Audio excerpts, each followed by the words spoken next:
हाँ, तो अब हम शुरू करेंगे आज आपका संभावित मॉडल पेपर 5 से। कहाँ से? संभावित मॉडल पेपर 5 से हमारी बात होगी। ठीक है, आइए देखते हैं कि इसमें पहले प्रश्न की बात क्या कह रहा है।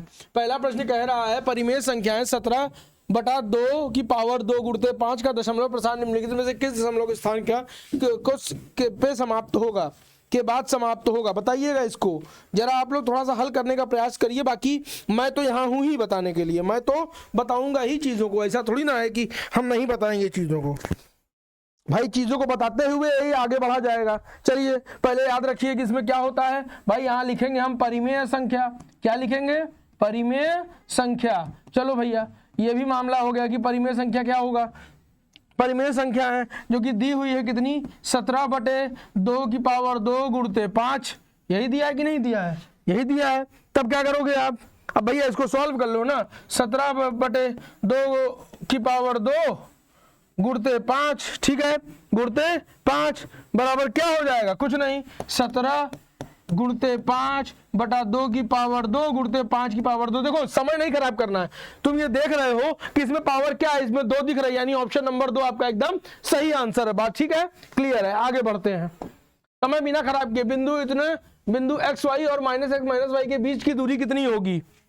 दोनों के बीच की दूरी बतानी है। ठीक है, तो यहां लिख लीजिए, आपको मालूम है बिंदु ये दोनों के बीच की दूरी कितनी होगी, बना लीजिए। इसी ऑप्शन में x1 y1 x2 y2 ये वाला फॉर्मूला होता है। तो ये हो जाएगा आपका 2x का होल स्क्वायर। कितना हो जाएगा? 2x का होल स्क्वायर प्लस 2y का होल स्क्वायर। खोल लीजिए, खोलेंगे तो क्या हो जाएगा? ये हो जाएगा 4x square plus 4y square. Sorry, अब क्या होगा बताइए? 2 कॉमन कर लीजिए इसमें से, तो इसमें हो जाएगा x square plus y square. देखिए ये ऑप्शन कहीं दिख रहा है? ऑप्शन नंबर सी एकदम सही आंसर है। बात क्लियर हो गई? देखते चलिए, ऑप्शन नंबर सी एकदम सही आंसर है। आगे देखिए, आगे का प्रश्न मैं आपके सामने ला रहा हूं, आप लोग प्रयास करिए कैसे होगा। ये है,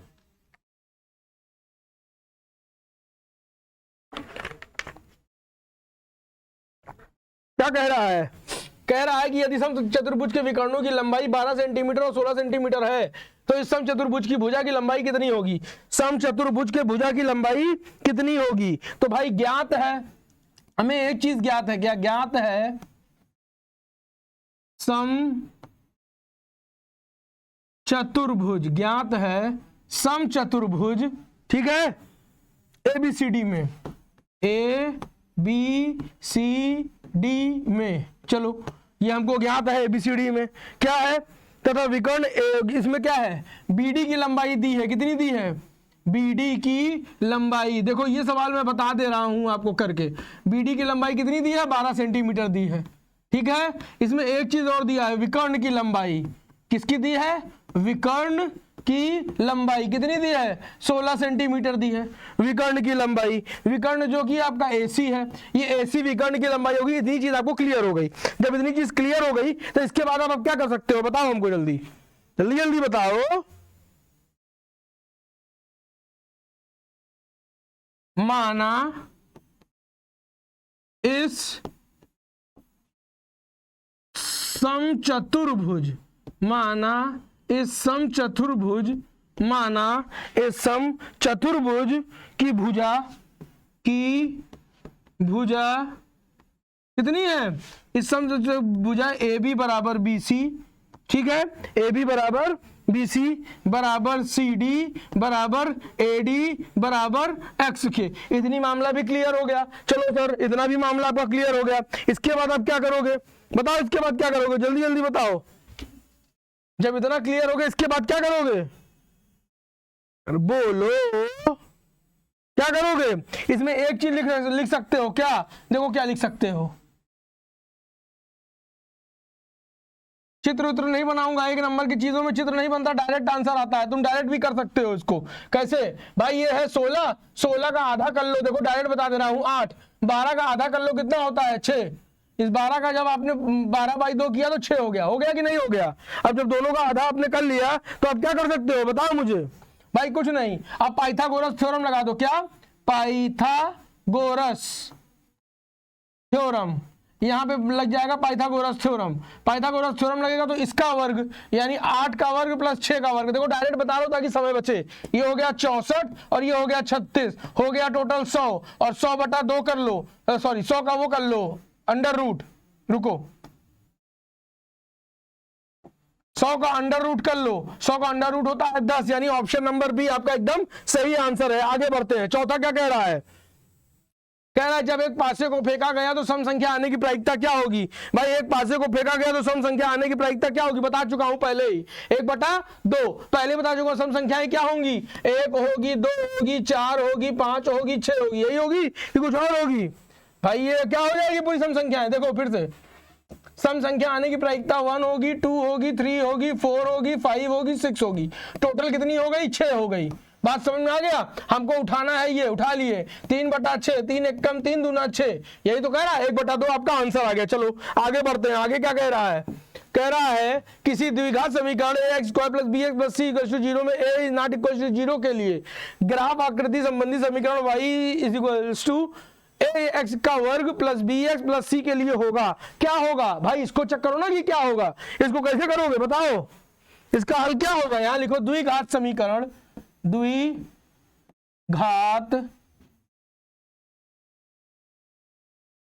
द्विघात समीकरण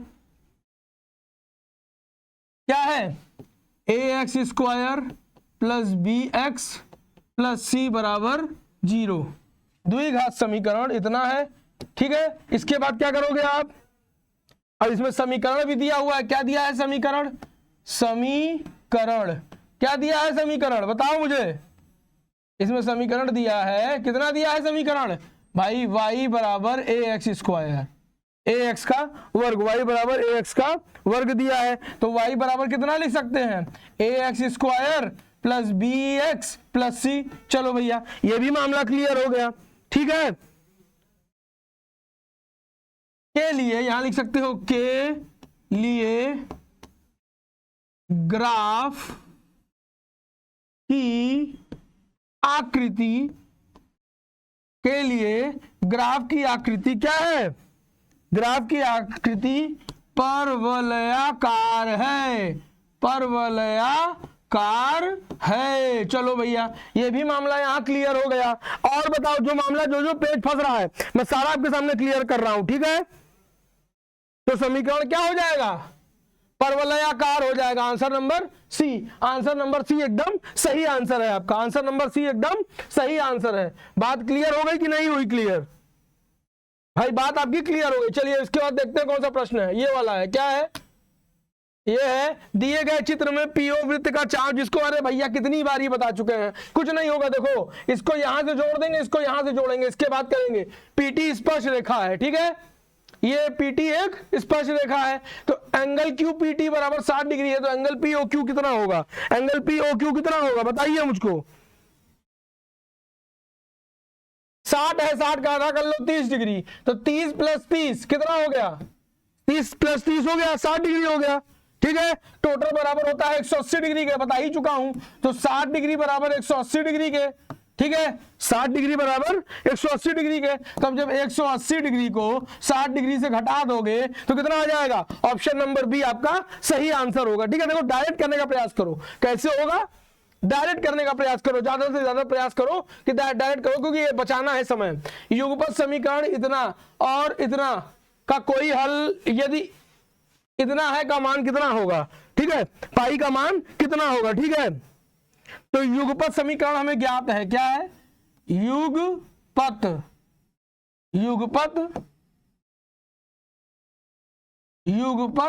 समीकरण, युगपत समीकरण कितना है? युगपत समीकरण एक है x + 2y = 70 के, दूसरा कितना है 2x + λy बराबर कितने के? 35 के। ये आपका पहला इक्वेशन बन गया, ये आपका दूसरा इक्वेशन बन गया। भाई दोनों इक्वेशन बन गए आपस में। इसके बाद क्या करना है बताइए? यहां लिखेंगे चूंकि दिए गए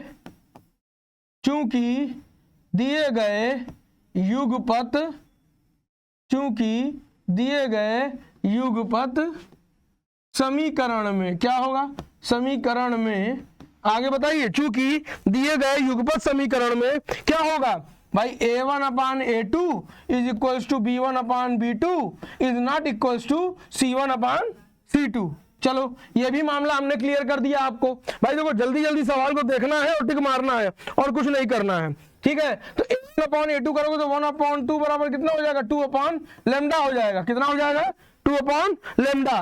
तो भाई लेमडा बराबर कितना हो जाएगा, 4। देखो ऑप्शन नंबर डी आपका सही आंसर, लेमडा बराबर 4 हो गया। इससे हमें कोई मतलब ही नहीं था इस वाले ऑप्शन से, इससे ही तो मतलब था। देखो आंसर निकल के हमारे सामने आ गया है। चलो अब इसके बाद देखते हैं 8वां क्या है, दो संख्याओं का योगफल 24 और उनमें एक संख्या दूसरी की 2 गुनी है, क्रमशः संख्याओं का क्रमशः वो बताना है हमको, ठीक है।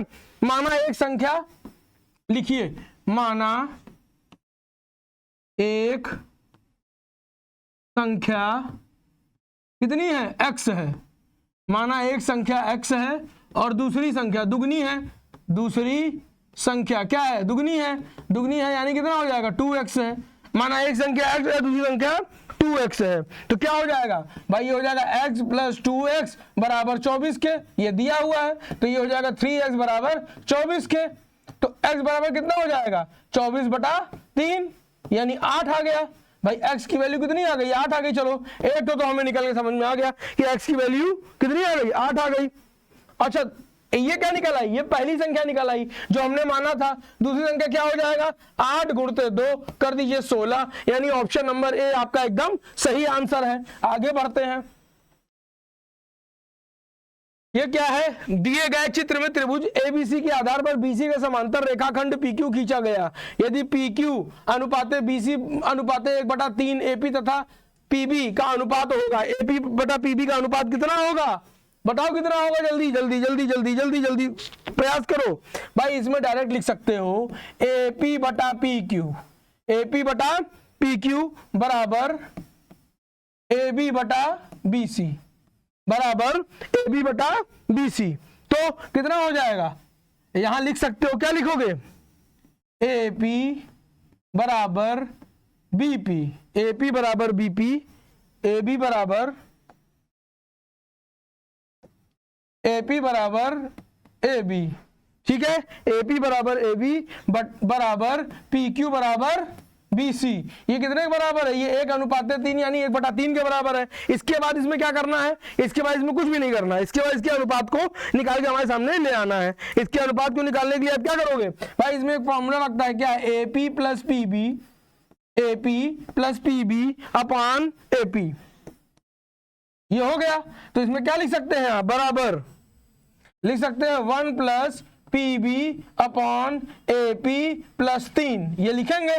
तो ये करेंगे तो कितना हो जाएगा, ये हो जाएगा P B upon A P, P B upon A P बराबर कितना हो जाएगा, 3 - 1 यानी 2, कितना हो जाएगा 1:2। यही आपका आंसर आ जाएगा। ऑप्शन नंबर सी आपका सही आंसर होगा, ठीक है। आगे बढ़ते हैं, क्या है ये, क्या कह रहा है, ए भुजा वाले समबाहु त्रिभुज के शीर्ष के आधार पर लंब डाला गया है। लंब की माप कितनी होगी, भाई लंब डाला गया है, लंब की माप कितनी होगी, ठीक है।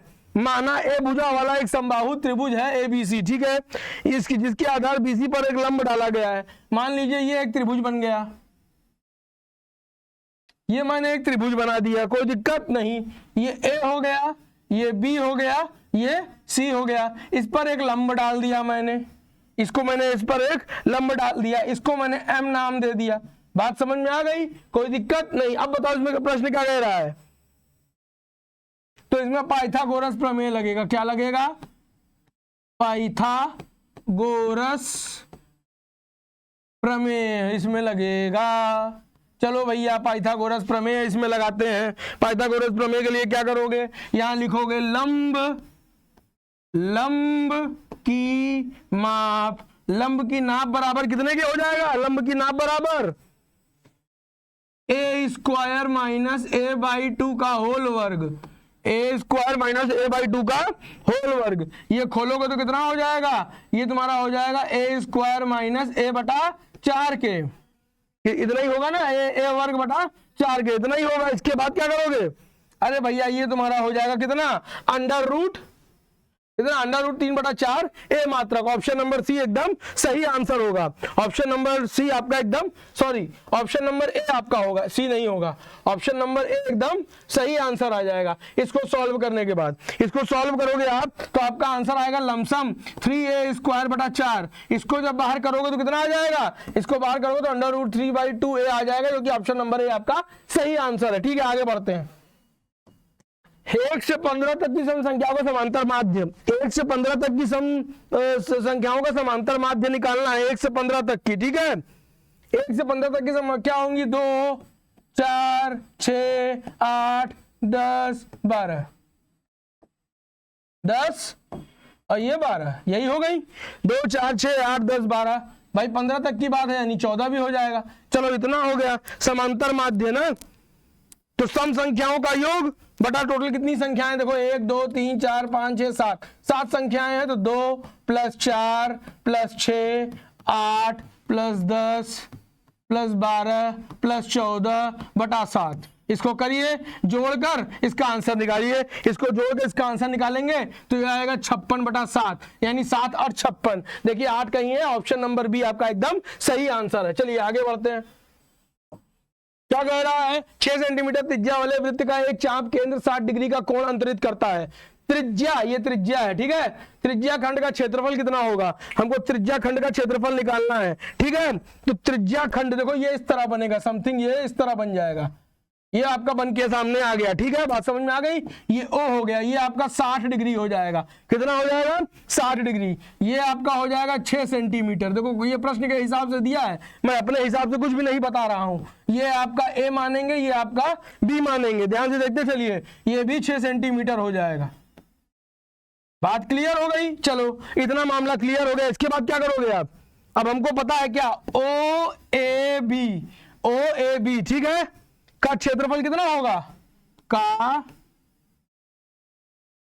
क्षेत्रफल बताइए कितना होगा, ओ ए बी का क्षेत्रफल कितना होगा बताइए, थीटा डिग्री बटा 360 डिग्री गुणते पाई, यही इसका होगा। और फार्मूला, अब इस फार्मूले पर रख दीजिए, आपको आंसर खटखटा के मिल जाएगा। क्या मिलेगा, यहां हो जाएगा 60 डिग्री बटा 360 डिग्री गुणते पाई। पाई की वैल्यू क्या रखेंगे भाई, पाई गुणते 6 का वर्ग, यही तो होगा कि कुछ और होगा भाई। यहाँ पाई आर स्क्वायर है ना, 6 का वर्ग काट लीजिए, 0 6 कम 6 6 36, तो कितना हो जाएगा 36 गुणते 6 पाई, तो कितना होगा बताइए, 36 गुणते 6 पाई, यानी टोटल कितना हो जाएगा 1/6 आ जाएगा ना। ये 1/6 गुणते 6 6 कट गया, पाई आ गया, कितना आंसर आ जाएगा 6 पाई आंसर आ जाएगा। कितना आ जाएगा 6 पाई, यानी ऑप्शन नंबर सी आपका सही आंसर होगा। चलिए आगे बढ़ते हैं।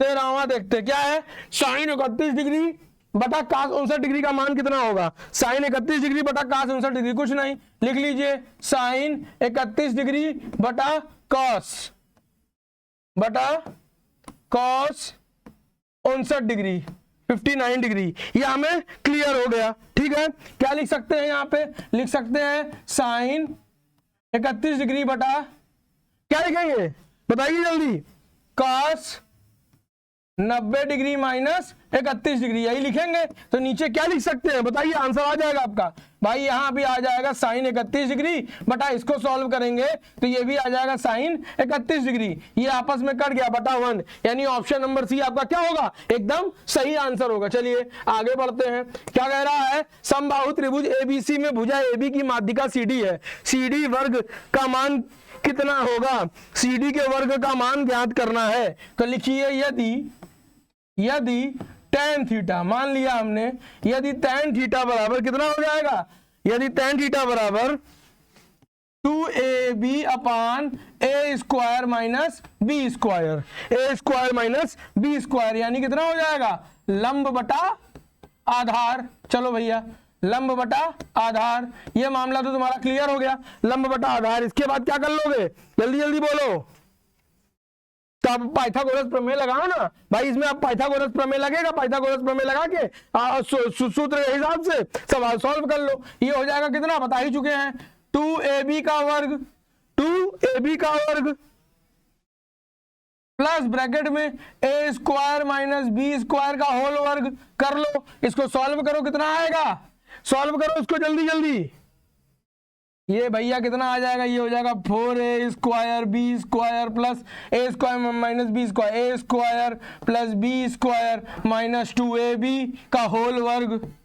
यही तो आएगा कि कुछ और आएगा, यही आएगा। तो अब जब इसको सॉल्व करोगे आप तो इसको सॉल्व करने पर क्या बनेगा, इसको सॉल्व करने का पर बनेगा a की पावर 4, देखो a की पावर 4 बन गया। उसके बाद प्लस b की पावर 4, उसके बाद क्या बनेगा जल्दी जल्दी बताओ, a की पावर 4 प्लस b की power 4 plus 2a square b, 2a square b हो गया स्क्वायर, ये बराबर है कितने के, a square plus b square के। भाई इतनी चीजें भी क्लियर हो गई। अब जब इतनी चीजें क्लियर हो गई तो क्या हो जाएगा भाई, यहां लिखिए ना, अब यहां लिखिए, आपको निकालना क्या था, उसके लंब का मान निकालना था, तो लंब के मान के लिए यहां लिख लीजिए अब बराबर से, तो काम आपका हो जाएगा इसमें। यहां लिख लीजिए cos थीटा बराबर कितना होता है भाई, tan थीटा होता है लंब बटा आधार, तो cos थीटा कितना हो जाएगा, cos थीटा होता है आधार बटा कर्ण, कितना होता है, आधार बटा कर्ण होता है। तो आधार बटा कर्ण करिए, कितना आ जाएगा, ये हो जाएगा a square plus b square upon a square minus B square. इतना हो गया, बात समझ में आ गई। चलिए इतनी आपको बात समझ में आ गई, इतना मामला आपका क्लियर हो गया, ठीक है, कोई समस्या इसमें आपको नहीं हुई। तो ऑप्शन नंबर बी आपका एकदम सही आंसर है, ऑप्शन नंबर बी एकदम सही आंसर है। चलो, यदि एक वृत्त का परिधि और क्षेत्रफल संख्यात्मक रूप से समान है तो उस वृत्त की त्रिज्या क्या होगी, परिधि और क्षेत्रफल संख्यात्मक रूप से समान है तो हमको बताना है कि क्या होगा, ठीक है। तो यहां पे लिखेंगे कोण, क्या लिखेंगे, कोण बराबर क्या होगा, कोण बराबर क्या होगा, अरे भैया कोण बराबर होगा चाप बटा त्रिज्या, चाप बटा त्रिज्या। अब देखो ये तुमको फॉर्मूला निकल के तुम्हारे सामने आ गया, सारा खेल इसी फॉर्मूले पे है, कैसे करोगे बताओ, यहां लिखो ना, चाप की लंबाई, क्या लिखेंगे, चाप की लंबाई बराबर कितना होगा, चाप की लंबाई बराबर कितना होगा, कोण गुणते त्रिज्या, कोण गुणते त्रिज्या हो गया। अब इसके बाद क्या करेंगे, त्रिज्या खंड के संगत चाप की लंबाई, त्रिज्या खंड के संगत चाप की लंबाई, त्रिज्या खंड के संगत चाप की लंबाई कितनी होगी, थीटा बाई 360 डिग्री गुणते पाई, लिखिए थीटा बाई 360 गुणते पाई। तो यहां लिख लीजिए थीटा बटा 360 डिग्री गुणते पाई, 2 पाई। बात समझ में आ गई। चलिए अब इस फॉर्मूले पर रखिए, क्या होगा इस फॉर्मूले पर रखने पर, अरे तुम लोग चाहते हो सब मास्टर ही बता दे, लो 360 डिग्री गुणते 2 और पाई का मान रखो, पाई का मान जल्दी जल्दी रखो, 2 पाई 21 हो गया। इसको काटो पीटो, इसको काटो पीटोगे तो तुम्हारा आंसर कितना आ जाएगा, कितना आएगा तुम्हारा आंसर, इसका तुम्हारा आएगा 22 सेंटीमीटर, कितना आएगा 22 सेंटीमीटर आंसर आएगा तुम्हारा, कितना आएगा 22 सेंटीमीटर आंसर आएगा। ऑप्शन नंबर डी, यानी इसके कितने मात्रक होंगे, 7 मात्रक होंगे, कितने मात्रक होंगे, 7 इसका मात्रक होगा। आगे बढ़ते हैं, अब 16वां सवाल क्या कर रहा है, 3, 4, 6 और x का समांतर माध्य 5 है तो x का मान, यार देखो समांतर माध्य निकालना बहुत बार बताया हूं, जल्दी जल्दी बताओ, इसमें समय नहीं खराब करूंगा। इसमें तुम्हारा 5 बराबर कितना हो जाएगा, 3 + 4 + 6 + x, इतना हो जाएगा, ठीक है, बटे 4 के। अब देखो इस 4 का इससे तिरिया गुणा कर दो, ये हो जाएगा 20, 4 3 7 6 13, तो यहाँ 13 + x हो जाएगा, 13 + x हो जाएगा, यानी ऑप्शन नंबर 3 आपका सही आंसर दिख रहा है। देखो x बराबर कितना हो जाएगा, 20 - 13, यानी x बराबर कितना हो गया 7, ये आपका आंसर आ गया, इसमें कुछ भी सोचने की जरूरत नहीं थी। आगे बढ़ते हैं, 17वां प्रश्न क्या है, निम्नलिखित सारणी का माध्य, देखो ये भी निकालना बता चुके हैं, माध्य डायरेक्ट आंसर बता रहा हूं, 21.5। इस प्रश्न को आप लोग स्वयं निकालिएगा, समांतर माध्य बहुत बार बता चुका हूं, ठीक है।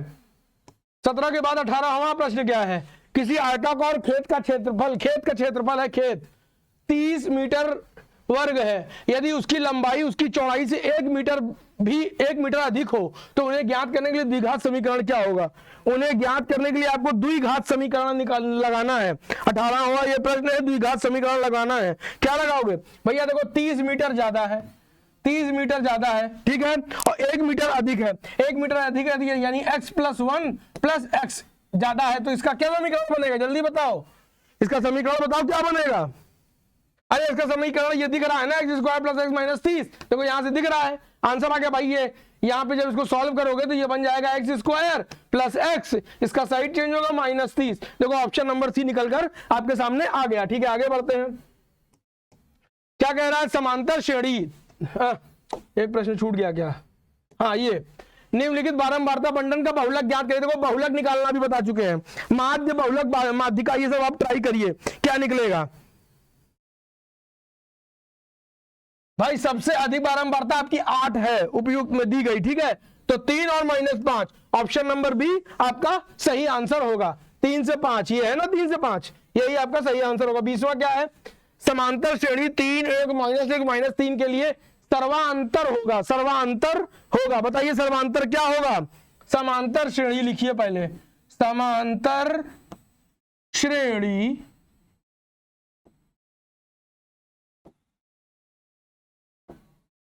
समांतर श्रेणी क्या दी है? समांतर श्रेणी आपकी दी है 3 1 -1 -3 कॉमा, ये सब दिया आपकी समांतर श्रेणी। इसके बाद आप क्या करेंगे? के लिए देखो सर्वांतर का मतलब होता है डी, ठीक है, के लिए सर्वांतर कॉमा डी, सर्वांतर कॉमा डी क्या होगा? क्या होता है? दूसरी संख्या बटा पहली संख्या, दूसरी संख्या बटा पहली संख्या, यानी ऑप्शन नंबर सी एकदम सही आंसर है। दूसरी संख्या क्या है? 1 है, पहली संख्या -3 है तो -2 हो जाएगा, आपका एकदम सही आंसर है। चलिए उसके आगे बढ़ते हैं। क्या कह रहा है? ये क्या कह रहा है? सभी खंड करना है, सिद्ध कीजिए √3 एक अपरिमेय संख्या है। आपको सिद्ध करना है कि √3 क्या है? एक अपरिमेय संख्या है। चलिए सिद्ध करिए। कैसे सिद्ध करेंगे कि √3 एक अपरिमेय संख्या? भैया देखो वही लगाएंगे जो तुमको पहले बता चुका हूं। माना √3 एक अपरिमेय, माना √3 एक अपरिमेय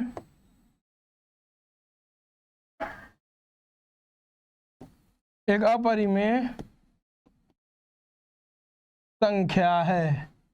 माना √3 क्या है? एक, माना √3 क्या है? एक अपरिमेय संख्या है। चलो ये भी क्लियर हो गया। √3 क्या है? एक अपरिमेय संख्या है, एक परिमेय संख्या है, ठीक है, बात क्लियर हो गई। इसके बाद क्या करोगे भाई? √3 बराबर p/q, जिसमें से हमको पता है कि q जो है वो 0 के बराबर नहीं होना चाहिए, तभी वो परिमेय संख्याएं होंगी, ठीक है। दोनों पक्षों का वर्ग करने पर अब यहां पर क्या होगा? दोनों पक्षों का वर्ग करने पर, दोनों पक्षों का वर्ग करने पर क्या होगा? जल्दी बताओ। दोनों पक्षों का वर्ग करो भाई, √3 का होल वर्ग बराबर p/q का होल वर्ग। दोनों पक्षों का वर्ग करो, कितना आएगा दोनों पक्षों का वर्ग? भाई देखो वर्ग से करनी कट गई, बचा यहाँ 3, यहाँ कितना होगा? p²/q², कितना हो जाएगा?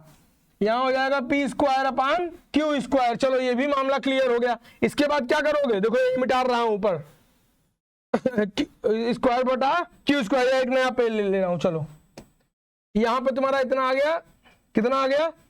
3 बराबर p²/q²। चलो इतना आ गया, तुम्हारा मामला इतना क्लियर हो गया। इसके बाद क्या करोगे बताओ? इसके बाद क्या करोगे? जल्दी जल्दी बोलो। इसके बाद क्या करना है? 3 बराबर p²/q², इसको अपरिमेय संख्या घोषित करनी है, घोषित करोगे, बताओ। अब भैया इसका तिर्यक गुणा करो ना, ये हो जाएगा 3² बराबर p² के। देखो q² is not equal to 0 होना चाहिए, q is not equal to 0 होना चाहिए। चलो ये भी बन के हमारे सामने आ गया। इसके बाद क्या करोगे? जल्दी बोलो, जल्दी जल्दी जल्दी जल्दी करते चलो। एक बार बता चुका हूं, बार बार नहीं बताऊंगा एक ही चीज। यहां लिखोगे 3² बराबर 3, 3 हो गया। ये क्या है? से पूरा लिखवाएंगे तुम लोग को, लिखो कॉपी में। विभाजित से विभाजित होगी, लिखो से विभाजित होगी अतः, से विभाजित होगी अतः पी स्क्वायर, अतः पी स्क्वायर और क्यू स्क्वायर, अतः पी स्क्वायर और को बोल रहा हूं लिखते चलो, अतः पी स्क्वायर भी 3 से, अतः पी स्क्वायर भी 3 से क्या होगी, विभाजित होगी। क्या होगी, विभाजित होगी। चलो भैया यहां तक भी मामला क्लियर हो गया, लेकिन अभी ये क्लियर नहीं हुआ कि ये परिमेय संख्या होगी या अपरिमेय संख्या होगी। अब इसे भी क्लियर करना है, तो अब इसे क्लियर करने के लिए क्या करेंगे हम, इसे हम क्या करेंगे भाई, ये लिख देंगे p बराबर कितने 3k के, p बराबर कितने का हो जाएगा, एक अचर संख्या मान लेंगे k भाई, ठीक है k मान लिया। इसके बाद क्या करेंगे आप भैया, दोनों तरफ वर्ग करिए, तो ये p का वर्ग बराबर 3k का वर्ग, तो ये p बराबर कितना हो जाएगा 9k के हो जाएगा। कितने के हो जाएगा, 9k के हो जाएगा। अब 9k के होने के बाद क्या होता है, p बटा q होगा, q जो है 0 के इक्वल नहीं होना चाहिए। फिर आगे बढ़िए क्या हो जाएगा, फिर भैया वही क्यू स्क्वायर बराबर कितना हो जाएगा, 3k के बराबर हो जाएगा। क्यू स्क्वायर कितने के बराबर हो जाएगा, 3k के बराबर हो जाएगा। देखो बार बार प्रश्न घुमा ही दे रहा है तुम लोगों के लिए, ठीक है। अंत में जब तुम ये कर लोगे तो तुम अंत में ये लिखोगे क्या कि अतः √3 एक अपरिमेय संख्या है। क्या है, अपरिमेय संख्या है। बात क्लियर हो गई, आगे बढ़ते हैं।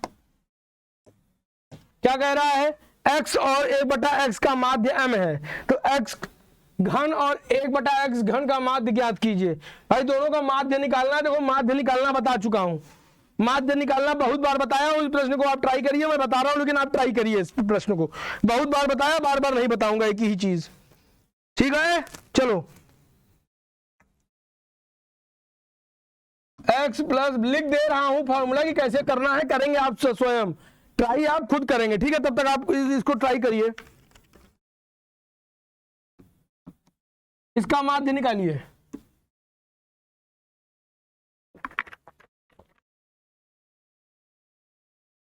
इसका निकालेंगे तो क्या होगा, x/1 + x बराबर इसका तिर्यक गुणा होगा 2m। ये आपका पहला समीकरण बन के सामने आ गया। भाई पहला समीकरण बन गया। अब निकालना माध्य है, माध्य का फॉर्मूला आपको पता ही है, आप भली भांति जानते हैं माध्य के फॉर्मूले को। तो ट्राई करिए इसको कैसे करेंगे, करिए। माध्य बहुत बार बता चुका हूं, बेइज्जती ना कराना, नहीं बड़ी मार खाओगे, समझ लेना। माध्य, माध्यिका और बहुलक बहुत बार बता चुका हूं, अब नहीं बताऊंगा। 22 बार एक ही चीज को बताने का कोई मतलब नहीं बनता है, ठीक है।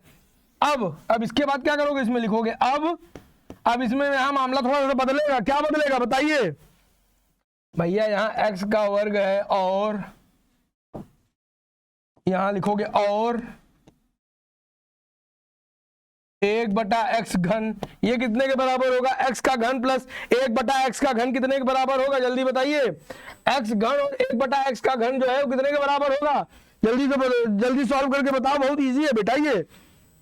ये हो जाएगा x घन प्लस 1/x घन बराबर 2 के। अब इसको सॉल्व करो, ये एक इक्वेशन ये बन गया था, एक इक्वेशन ये बन गया। करो सॉल्व जल्दी जल्दी, इसका फॉर्मूला लगेगा a³ + b के क्यूब का होल फॉर्मूला जो होता है वही लगाओ इसमें, तब आंसर आएगा।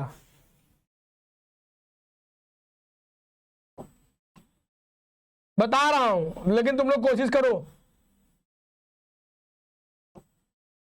x + 1/x लिख दिया इससे।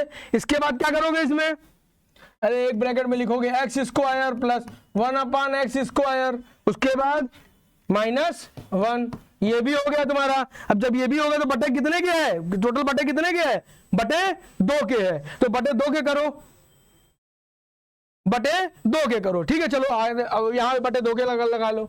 चलो अब बताओ क्या करोगे भैया, इसको सॉल्व करो। सॉल्व करने पे क्या करोगे, सॉल्व x का वर्ग प्लस 1/x² का वर्ग क्या माने थे वहां पर पीछे क्या माने थे, पीछे जाओ देखो कुछ माने थे कि नहीं माने थे। तो ये तुम्हारा क्या हो जाएगा, देखो ये क्या होगा, ये होगा x + 1/x। अब इतने ही खेल में होगा, x² + 1/x² का सारा खेल बदलो, क्या हो जाएगा, ये हो जाएगा ब्रैकेट में x² + 1/x² + 2 - 3। ये होगा कि नहीं होगा भाई, 2 का वर्ग इधर उधर करोगे तो ये होगा कि नहीं होगा, बराबर 2 के है, ये भी बराबर 2 के है। इसके बाद क्या करोगे बताओ, इसके बाद सॉल्व मारो जल्दी जल्दी। इसे इसके बाद करोगे तो क्या करोगे बताओ, x plus 1/x, x plus 1/x, एक ब्रैकेट में ये तो सदा चलता ही रहेगा, ये हटेगा ही नहीं। दूसरे ब्रैकेट में हो जाएगा x प्लस 1/x का होल वर्ग हो गया -3/2 के हो गया, -3/2 के हो गया। अब बताओ क्या होगा, इसको हमने निकाला है किससे, समीकरण 1 से। समीकरण 1 जो माने थे पीछे, उसी से इसको हमने निकाल लिया। ये मामला यहाँ पे क्लियर हो गया। चलो इसके बाद फिर मिटाते हैं, आगे बताते हैं इसी में।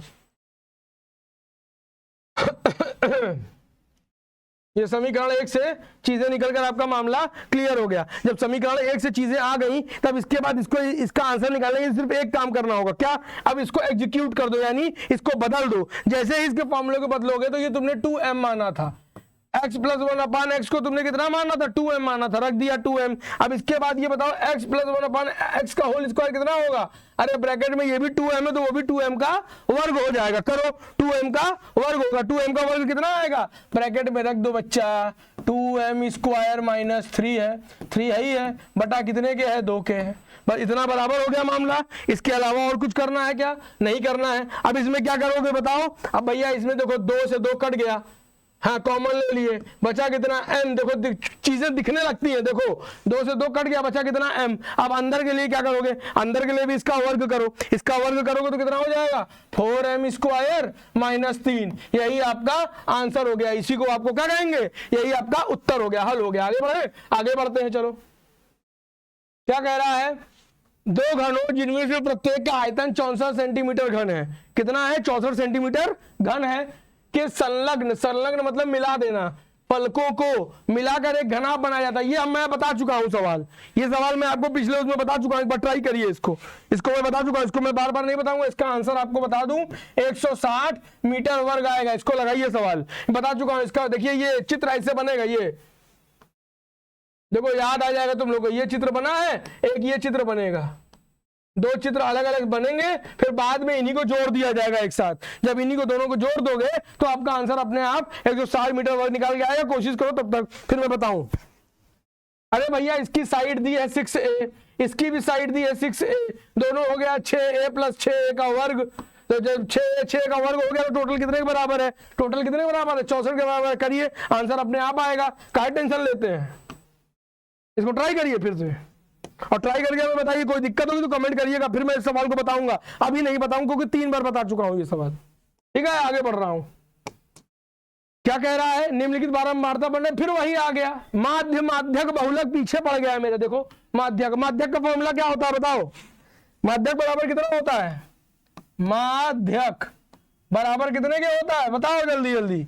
xi क्या होता है, sigma fi xi upon sigma fi, sigma fi xi upon sigma fi।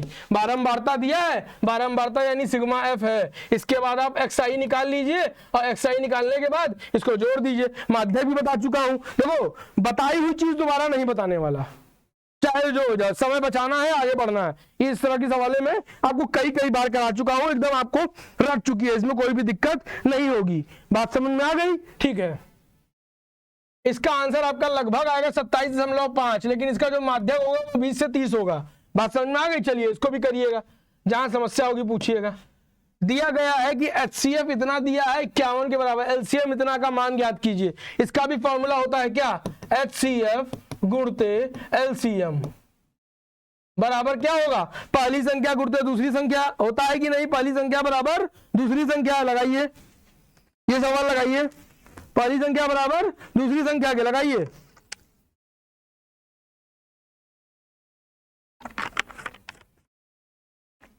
लगाइए जल्दी, कितने के होगा, अरे भैया एलसीएम देखो दिया है 255 गुणते 867 बटा कितने के है, 51 के है। अब इसको तो सॉल्व कर ही लोगे ना, अब इतना बता दिया, अब इसको सॉल्व करो, कितना आएगा, इसको जल्दी सॉल्व करो, इसको सॉल्व करके बताओ कितना आएगा, बताओ कितना आएगा, इसको सॉल्व करोगे 4335 4335 आपका आंसर हो जाएगा, यही आपका मान हो जाएगा। बात क्लियर हो गई, इसको सॉल्व करिए, ठीक है, आगे बढ़िए। दो संख्याओं के वर्गों का अंतर, माना पहली संख्या x है, ठीक है, के वर्गों का अंतर 180 है, छोटी संख्या का वर्ग बड़ी संख्या के 8 गुना है, छोटी संख्या यानी x है, बड़ी संख्या यानी 8x है। दोनों संख्याओं को ज्ञात करना है, दोनों संख्याओं को ज्ञात करिए जल्दी जल्दी। क्या हो जाएगा, माना लिखिए, माना पहली संख्या x एवं दूसरी संख्या y। मान लिया, दो संख्याएं हमने मान ली, ठीक है। अब इसके बाद क्या करेंगे आप, वाई स्क्वायर, क्या बोल रहा है, इक्वेशन बनाइए, Y square minus X square बराबर कितने के, 180 के। अब 180 के बराबर हो गया तो ये आपका पहला इक्वेशन आ गया, ठीक है। उसके बाद क्या कह रहा है, छोटी संख्या का वर्ग बड़ी संख्या का 8 गुना है। छोटी संख्या का जो वर्ग है वो बड़ी संख्या कितना है, 8 गुना है, यानी एक्स स्क्वायर बराबर कितने के, 8y के। ये आपका दूसरा इक्वेशन बन गया। अब जब दो इक्वेशन बन गए तो इसे दनादन सॉल्व कर डालिए, कुछ करना ही नहीं है। अब इसमें कुछ करना ही नहीं है। चलिए देखिए, ये हो जाएगा वाई स्क्वायर माइनस 8y बराबर कितने के, एक्स स्क्वायर की जगह 8y रख देंगे तो ये हो जाएगा 180 डिग्री के। अब ये इक्वेशन बन के आ गया। अब इस इक्वेशन को पलट लीजिए, Y square minus 8y minus 180 के।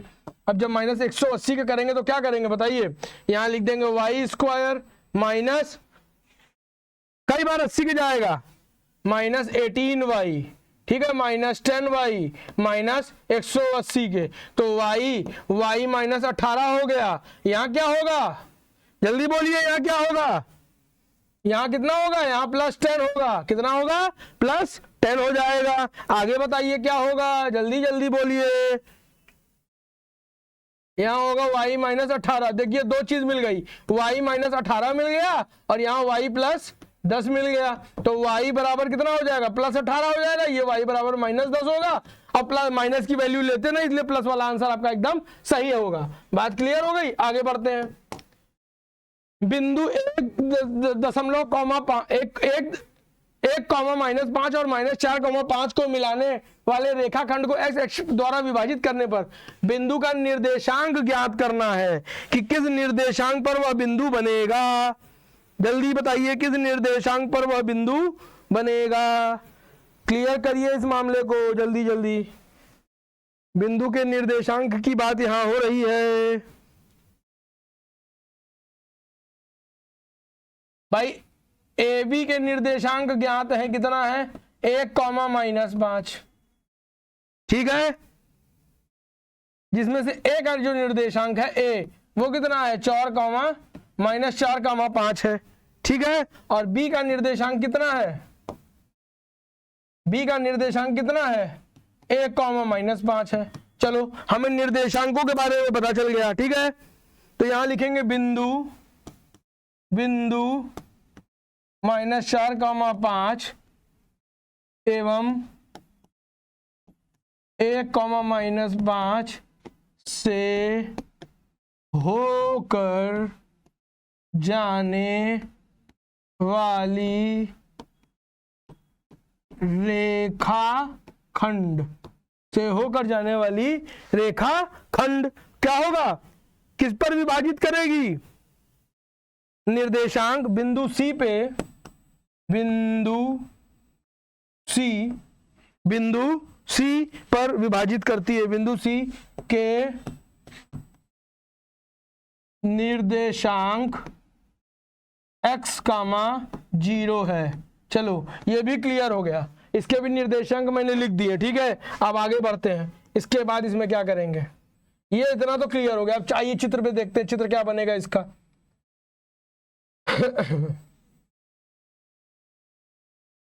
आराम से करिए, कोई टेंशन नहीं है, आराम से होगा, समस्या से ग्रसित ना होइएगा। ये x हो गया आपका, बात क्लियर हो गई।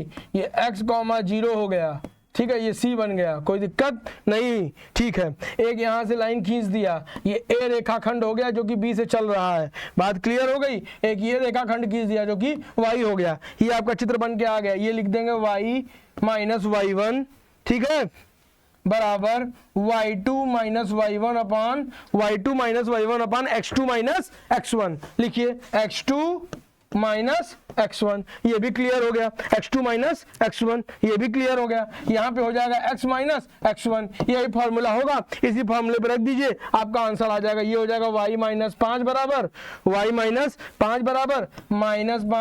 5 x2 कितना है 1 माइनस 4, और यहाँ पे x माइनस x1 कितना होगा, x माइनस x1 कितना होगा, जल्दी बताइए। यहाँ हो जाएगा x प्लस 4। चलिए अब इसको सॉल्व कर लीजिए, कितना हो जाएगा, ये करिए सॉल्व। ये हो जाएगा 5 y माइनस 5 y माइनस 5। इसके बाद आप क्या करेंगे बताइए, बराबर माइनस 10 इंटू एक्स प्लस 4 करेंगे कि नहीं। अब इसको सॉल्व करिए, कि सॉल्व करना भी अब कह दिए गुरुजी आप ही बता दीजिए सॉल्व करना। अरे धन्य हो प्रभु। ये हो जाएगा 5y माइनस 25 बराबर माइनस 10x माइनस 40 के। अब पंचांतर कर लीजिए एक दूसरे की तरफ, जब माइनस का प्लस से प्लस का माइनस से पंचांतर करेंगे तो क्या करेंगे बताइए, जल्दी जल्दी बोलिए क्या करेंगे, पक्षांतर करना है इसका, जल्दी जल्दी पक्षांतर करिए, पक्षांतर करिए, पक्षांतर, कोई समस्या नहीं, पक्षांतर करके इसका आगे बढ़िए।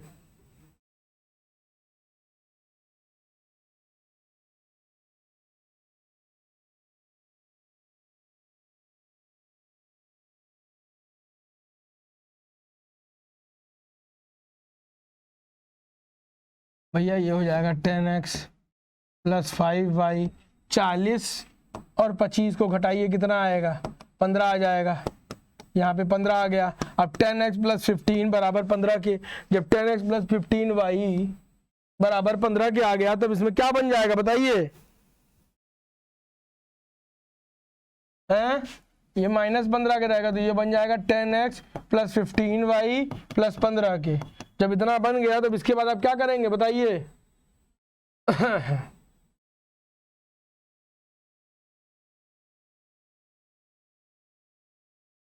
इसके बाद क्या करोगे, वो इक्वेशन के बाद क्या करोगे, यदि लिखोगे यदि यह रेखा x अक्ष से होकर x अक्ष से होकर x अक्ष से होकर जाती है तब y बराबर कितना होगा, 0 होगा। y बराबर कितना होगा, y बराबर 0 होगा। उसके बाद क्या करोगे बताओ, अरे तो y की जगह 0 रख दो, 10, ठीक है, 10x प्लस 5, 15 है कि 5 है, अरे धन्य हो गुरुजी।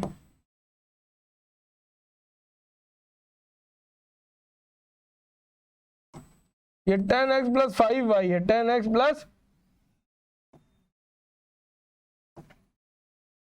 5y है, तो यहां रख दो गुणते 0 प्लस 15 के, प्लस 15 बराबर 0 के, ठीक है,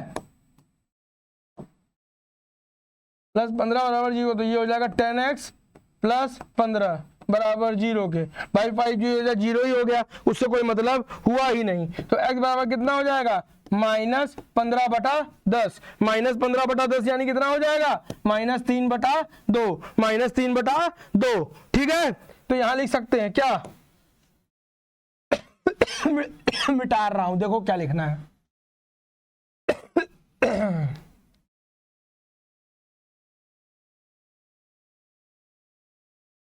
यहां आपको लिखना है अतः x अक्ष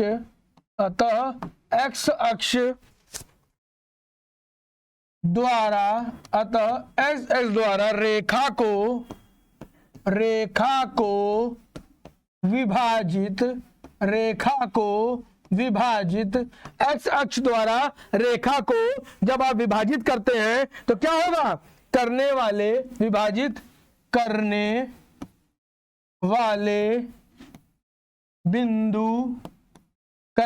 बिंदु क्या होंगे, करने वाले बिंदु का निर्देशांक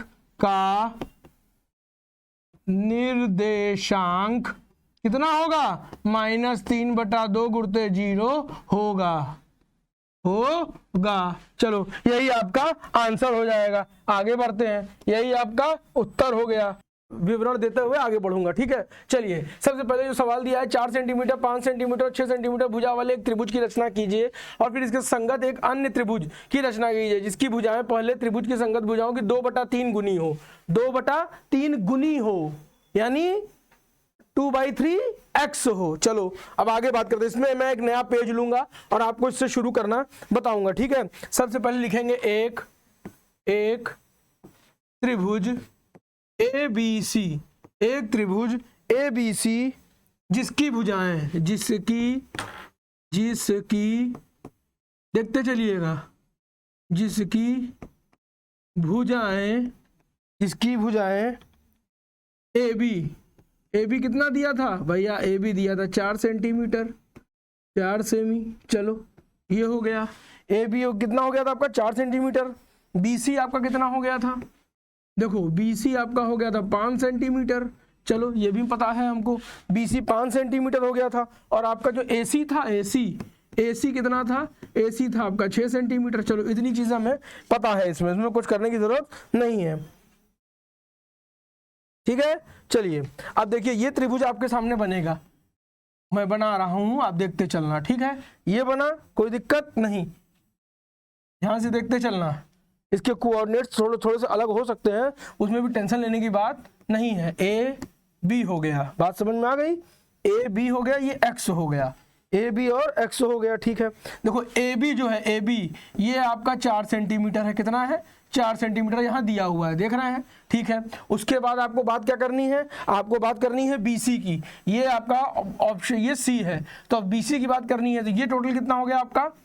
BC आपका हो गया कितना? 5 सेंटीमीटर हो गया BC, ठीक है। चलो भैया BC भी 5 सेंटीमीटर हो गया, मामला क्लियर हो गया, ठीक है, कोई दिक्कत नहीं। यहाँ पर कहीं एक पॉइंट मानिए जिसको A1 मान लो आप। क्या मान लोगे? A1 मान लोगे। चलो ये A1 हो गया, बात समझ में आ गई? कोई दिक्कत नहीं। जब ये A1 हो गया तो याद रखिएगा एक चीज, क्या? AC, जब AC से मिलाओगे तो AC आपका 6 सेंटीमीटर है, बात समझ में आ गया? यहाँ कहीं आपका C डैश बनेगा जो कि इससे मिलेगा। किससे मिलेगा? इससे मिलेगा, ठीक है। यहाँ से आप आर्क लगा दो, 1 2 आर्क लग गया, कोई दिक्कत नहीं, ठीक है, कोई भी समस्या नहीं है। उसके बाद एक यहाँ 3, देखो ये हो गया B2, ये हो गया B1 और ये हो गया B3।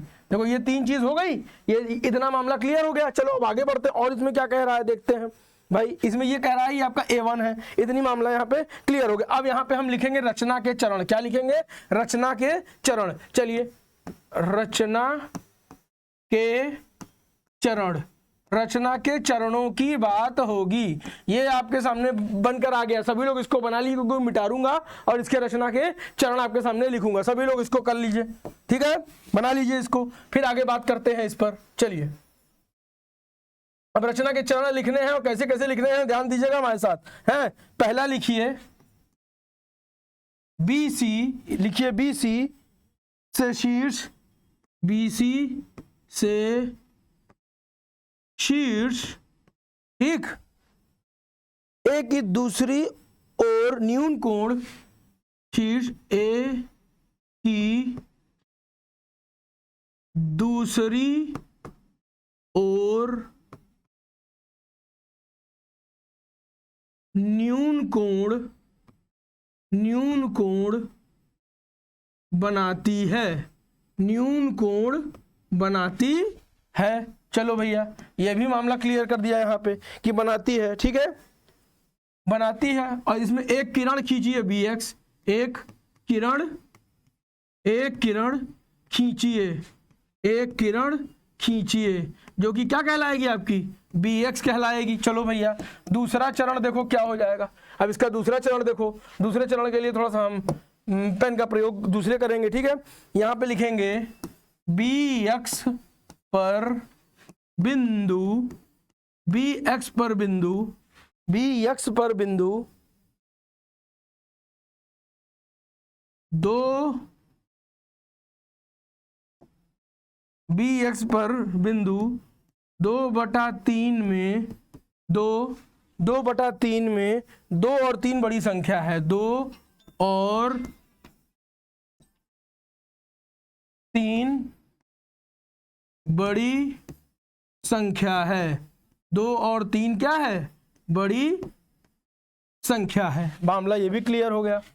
अब जब ये मामला क्लियर हो गया तब इसके बाद आप क्या करेंगे? अब आप इसमें लिख सकते हैं B1, B2, B3। देखो भाई 3 थे ना उसमें, B1, B2 और B3, वो 3 प्रकार बनाए गए थे, B1, B2, B3। इस प्रकार अंकित कीजिए कि इस प्रकार अंकित कीजिए कि इस प्रकार अंकित कीजिए। किस प्रकार अंकित करना है? ध्यान से देखिएगा। यहाँ पर क्या करेंगे? B1 बराबर है किसके? B2 और बराबर है किसके? B3 के। चलो भैया ये भी मामला क्लियर हो गया। ठीक है, B1 B2, उसके बाद B1 B2 हो गया। ठीक है, ये हो जाएगा B2 B3 हो जाएगा, B2 B3 हो जाएगा। इस हिसाब से आपको इसमें बनाना है। ये मामला क्लियर हो गया। ठीक है, आगे बढ़ते हैं। B1 B2 B2 B3 हो गया। अब तीसरा चरण लिखना है इसका। देखिए इसका तीसरा चरण क्या हो जाएगा, ध्यान दीजिएगा। चरण लिख लूं फिर बात करता हूं इस पर। ठीक है, B3C को मिलाइए। B3C को क्या करना है भाई? मिला देना है। चलिए मिला दिए। इसके बाद क्या करना है? B3C को मिलाना है। चलिए भैया मिला दिया। और कोई प्रॉब्लम किसी तरह की नहीं? ठीक है, मिलाने के बाद क्या करेंगे आप? और B2 और B2 आप आगे करते रहिए। इसको आगे लिखिए, चरण जो बताया था मैंने।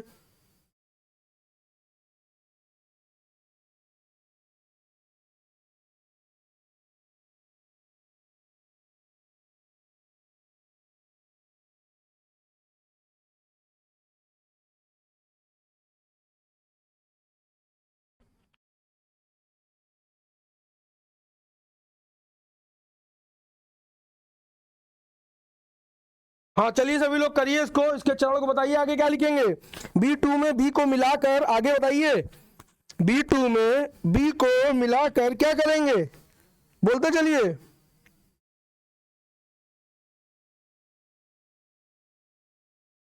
से होकर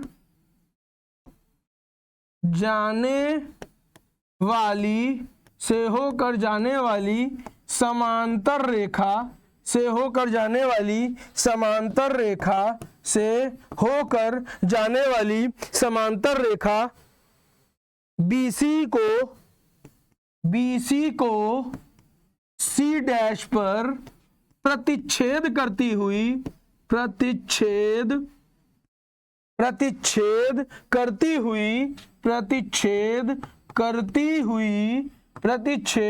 करती हुई क्या होगा? परिच्छेद करती हुई एक रेखा B2C डैश खींचिए। एक रेखा B2C खींचना है या खींचिए, कुछ भी लिख दिया आपने। अब इसके आगे की चरण की बात हम ऊपर कर लेते हैं आपसे कि इसके आगे का चरण क्या होगा। ठीक है, ये चरण लिखने के बाद फिर हम लोग दूसरे प्रश्न पे चलते हैं। देखिए इसके चौथे चरण की बात हम कर लेते हैं आपसे। देखिए चौथा चरण यही लिख देते हैं। ठीक है, समझिएगा ध्यान से। 3 चरण हो गए और इसका चौथा चरण। देखो चौथे चरण में ही सारी बात खत्म हो जाएगी। यहाँ आपका चौथा चरण आ जाएगा। चौथे चरण में क्या आएगा? चौथे चरण में क्या आएगा? चौथे चरण में बात क्या आएगी? C डैश से होकर जाने वाली, C डैश से होकर जाने वाली रेखा, C डैश से होकर जाने वाली जो रेखा है, रेखा वो क्या होगी? CA के समांतर रेखा, CA के समांतर, CA के समांतर रेखा BA, CA के समांतर रेखा, CA के समांतर रेखा BA को A डैश पर प्रतिच्छेद करती हुई, को A डैश पर प्रतिच्छेद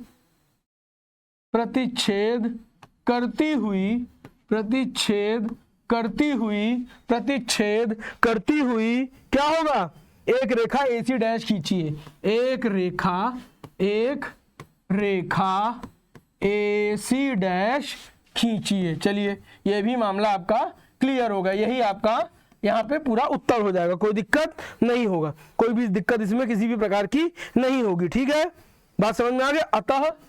अतः यहाँ आखिरी लाइन आप लिख लेंगे, अतः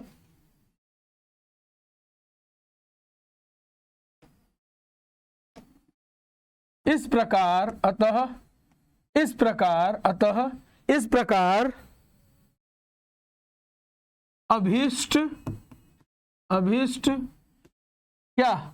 अभिष्ट क्या लिखेंगे अभिष्ट में, जल्दी बताइए।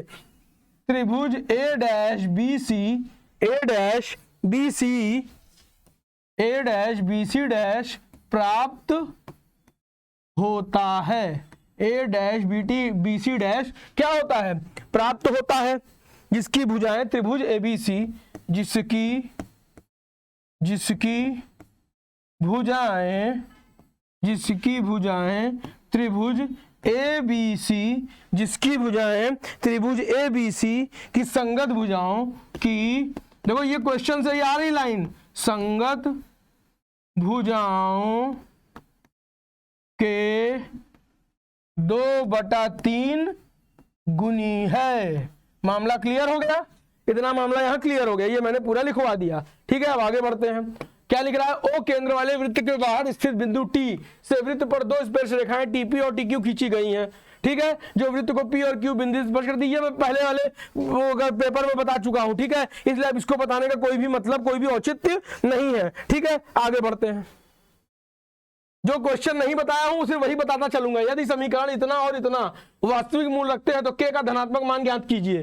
के का क्या मान ज्ञात करना है, के का हमको धनात्मक मान ज्ञात करना है। देखो 2 इक्वेशन दिया है, पहला दिया है x² प्लस kx प्लस 64, दूसरा दिया है x² माइनस 8x और प्लस k बराबर 0 ये 2 आपके पास दिए हैं। ठीक है, ये हो गया आपका पहला समीकरण, ये हो गया आपका दूसरा समीकरण। देखिए इसमें करना क्या है, इसके बाद अब इसमें विविध कार निकालेंगे। आप क्या निकालेंगे इसमें बताइए, इसमें आप क्या निकालेंगे, इसमें आप विविध कार निकालेंगे, विविध कार निकालेंगे। क्या निकालेंगे, विविध कर। ठीक है, इसका विविध कर क्या होता है, d बराबर b² माइनस 4ac। मैं पहले भी बता चुका हूं इसके बारे में आपको पहले भी बताया जा चुका है, इसलिए इसमें ज्यादा घबराने की बात नहीं है।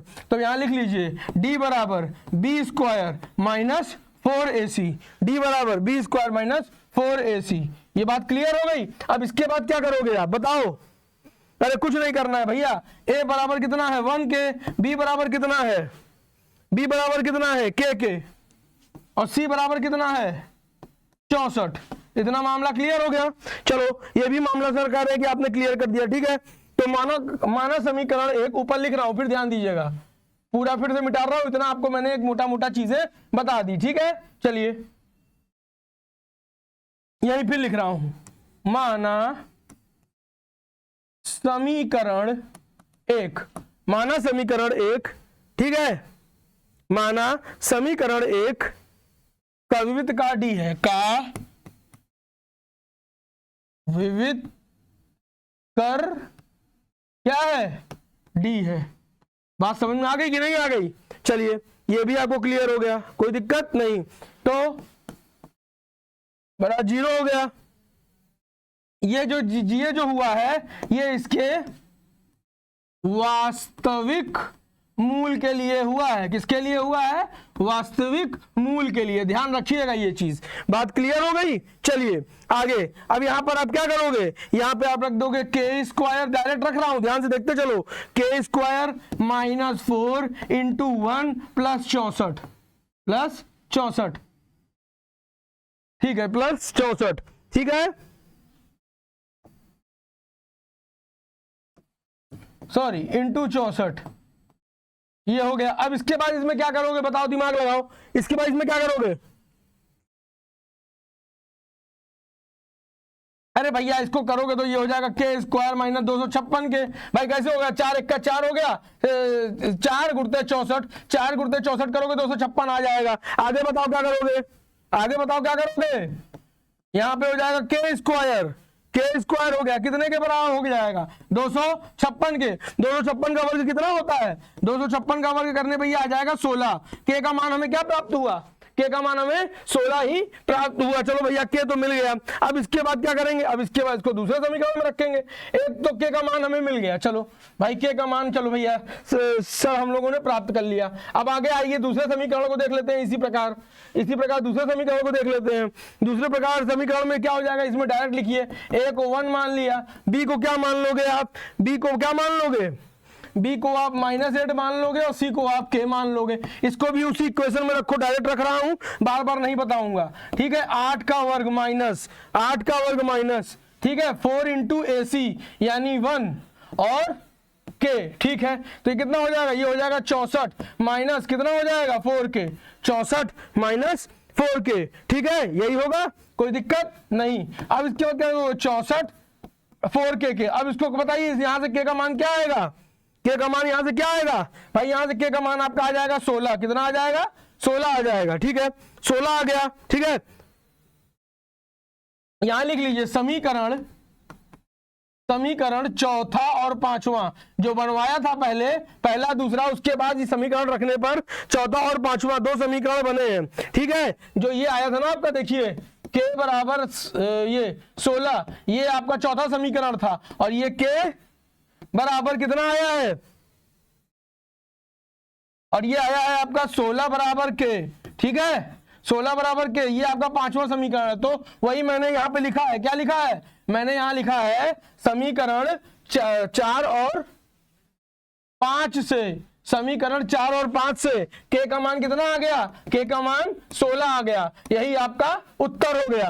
बात क्लियर हो गई। चलिए आगे चलते हैं सवाल में, क्या है, निम्नलिखित द्वारा बाधा से सारणी से f का मान ज्ञात किए, यदि विद्यार्थियों के प्राप्तांकों का माध्य 25 है। भाई f का मान ज्ञात करना है, तो f का मान ज्ञात करिए। कैसे f का मान ज्ञात करेंगे, बताइए मुझे जल्दी जल्दी बताइए, ये सवाल तो बहुत ईजी है भाई, f का मान ज्ञात करना है, जल्दी करिए, f का मान ज्ञात, f का मान ज्ञात करिए।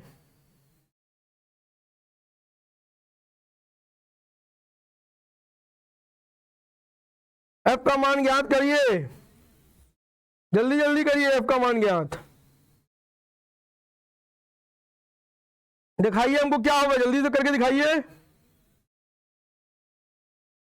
f का मान जल्दी ज्ञात करके बताइए मुझे क्या होगा।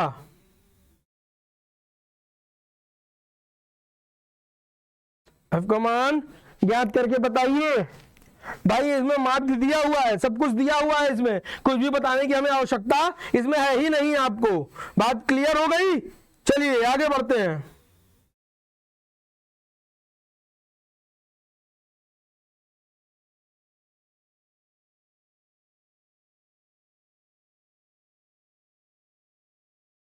जल्दी जल्दी करिए बिना बात किए। भाई माध्य बहुत बार बता चुका हूं, अब बार बार एक ही चीज को बताने का कोई मतलब नहीं है। बात समझ में आ रही है। चलो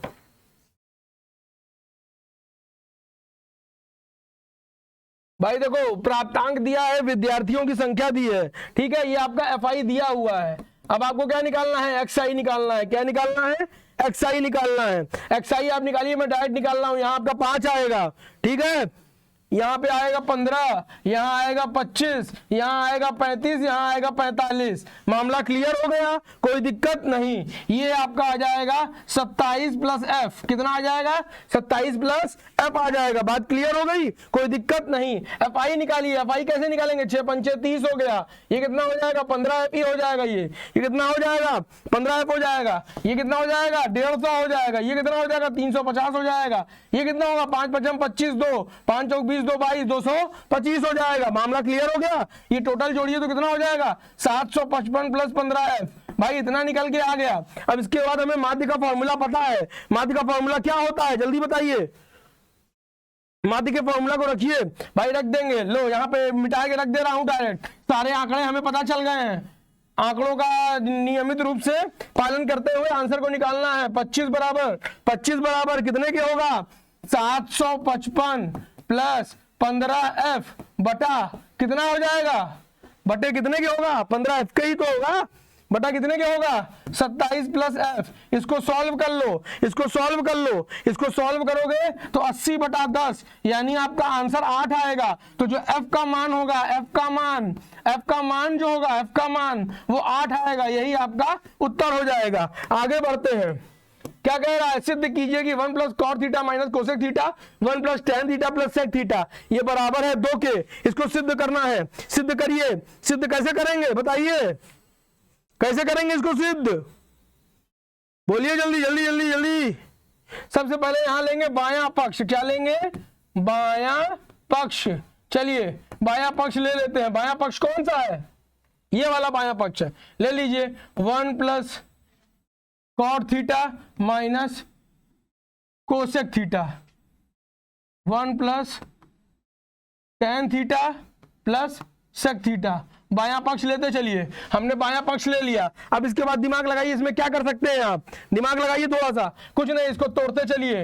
ये कितना हो जाएगा, 1 प्लस कॉट थीटा कितने के होता है, cos theta upon sine theta के होता है, और माइनस कोसेक थीटा कितना होता है, कोसेक थीटा कितना होता है 1 अपॉन साइन थीटा के होता है, कितना होता है 1 अपॉन साइन थीटा के होता है। चलिए 1 प्लस टेन थीटा होता है sine theta upon cos theta के, और प्लस सेक थीटा कितने के होता है 1 अपॉन कॉस थीटा के। चलिए ये स्टेप भी हमें पता चल गया। इसके बाद आप क्या करेंगे बताइए मुझको, इसके बाद क्या करेंगे इसमें, आप क्या करेंगे इसमें, अरे भैया आप डायरेक्ट इसका वो कर लीजिए ना, तो ये यहाँ तिर्यक गुणा कर लीजिए इसका, sign theta plus cos theta upon sine theta के हो जाएगा। बात समझ में आई, माइनस 1 अपॉन साइन थीटा यहाँ लिखे रहिए। फिर यहाँ क्या हो जाएगा, यहाँ हो जाएगा cos theta plus sine theta upon कितना हो जाएगा, कॉस थीटा के हो जाएगा, प्लस 1 अपॉन कॉस थीटा। ये बात क्लियर हो गई। इसके बाद क्या करेंगे बताइए, जल्दी बोलिए, इसके बाद क्या करोगे, कौन सा स्टेप आएगा। अरे इसके बाद भैया चाहे तो ये पूरा ही ले लो, चलो अभी तुम लोग फिर कंफ्यूज हो जाओगे, कहोगे सर तो बड़ी समस्या है तुम लोग के साथ। चलो घबराओ नहीं, ये -1 कर लो, यहाँ +1 कर लो, ठीक है, अपॉन में सब हो ही गया है, कोई दिक्कत नहीं। अब इसके बाद कौन सा स्टेप करोगे बताओ भाई, यहाँ क्या लिख लोगे बताओ जल्दी जल्दी। अब यहाँ लिख सकते हो साइन थीटा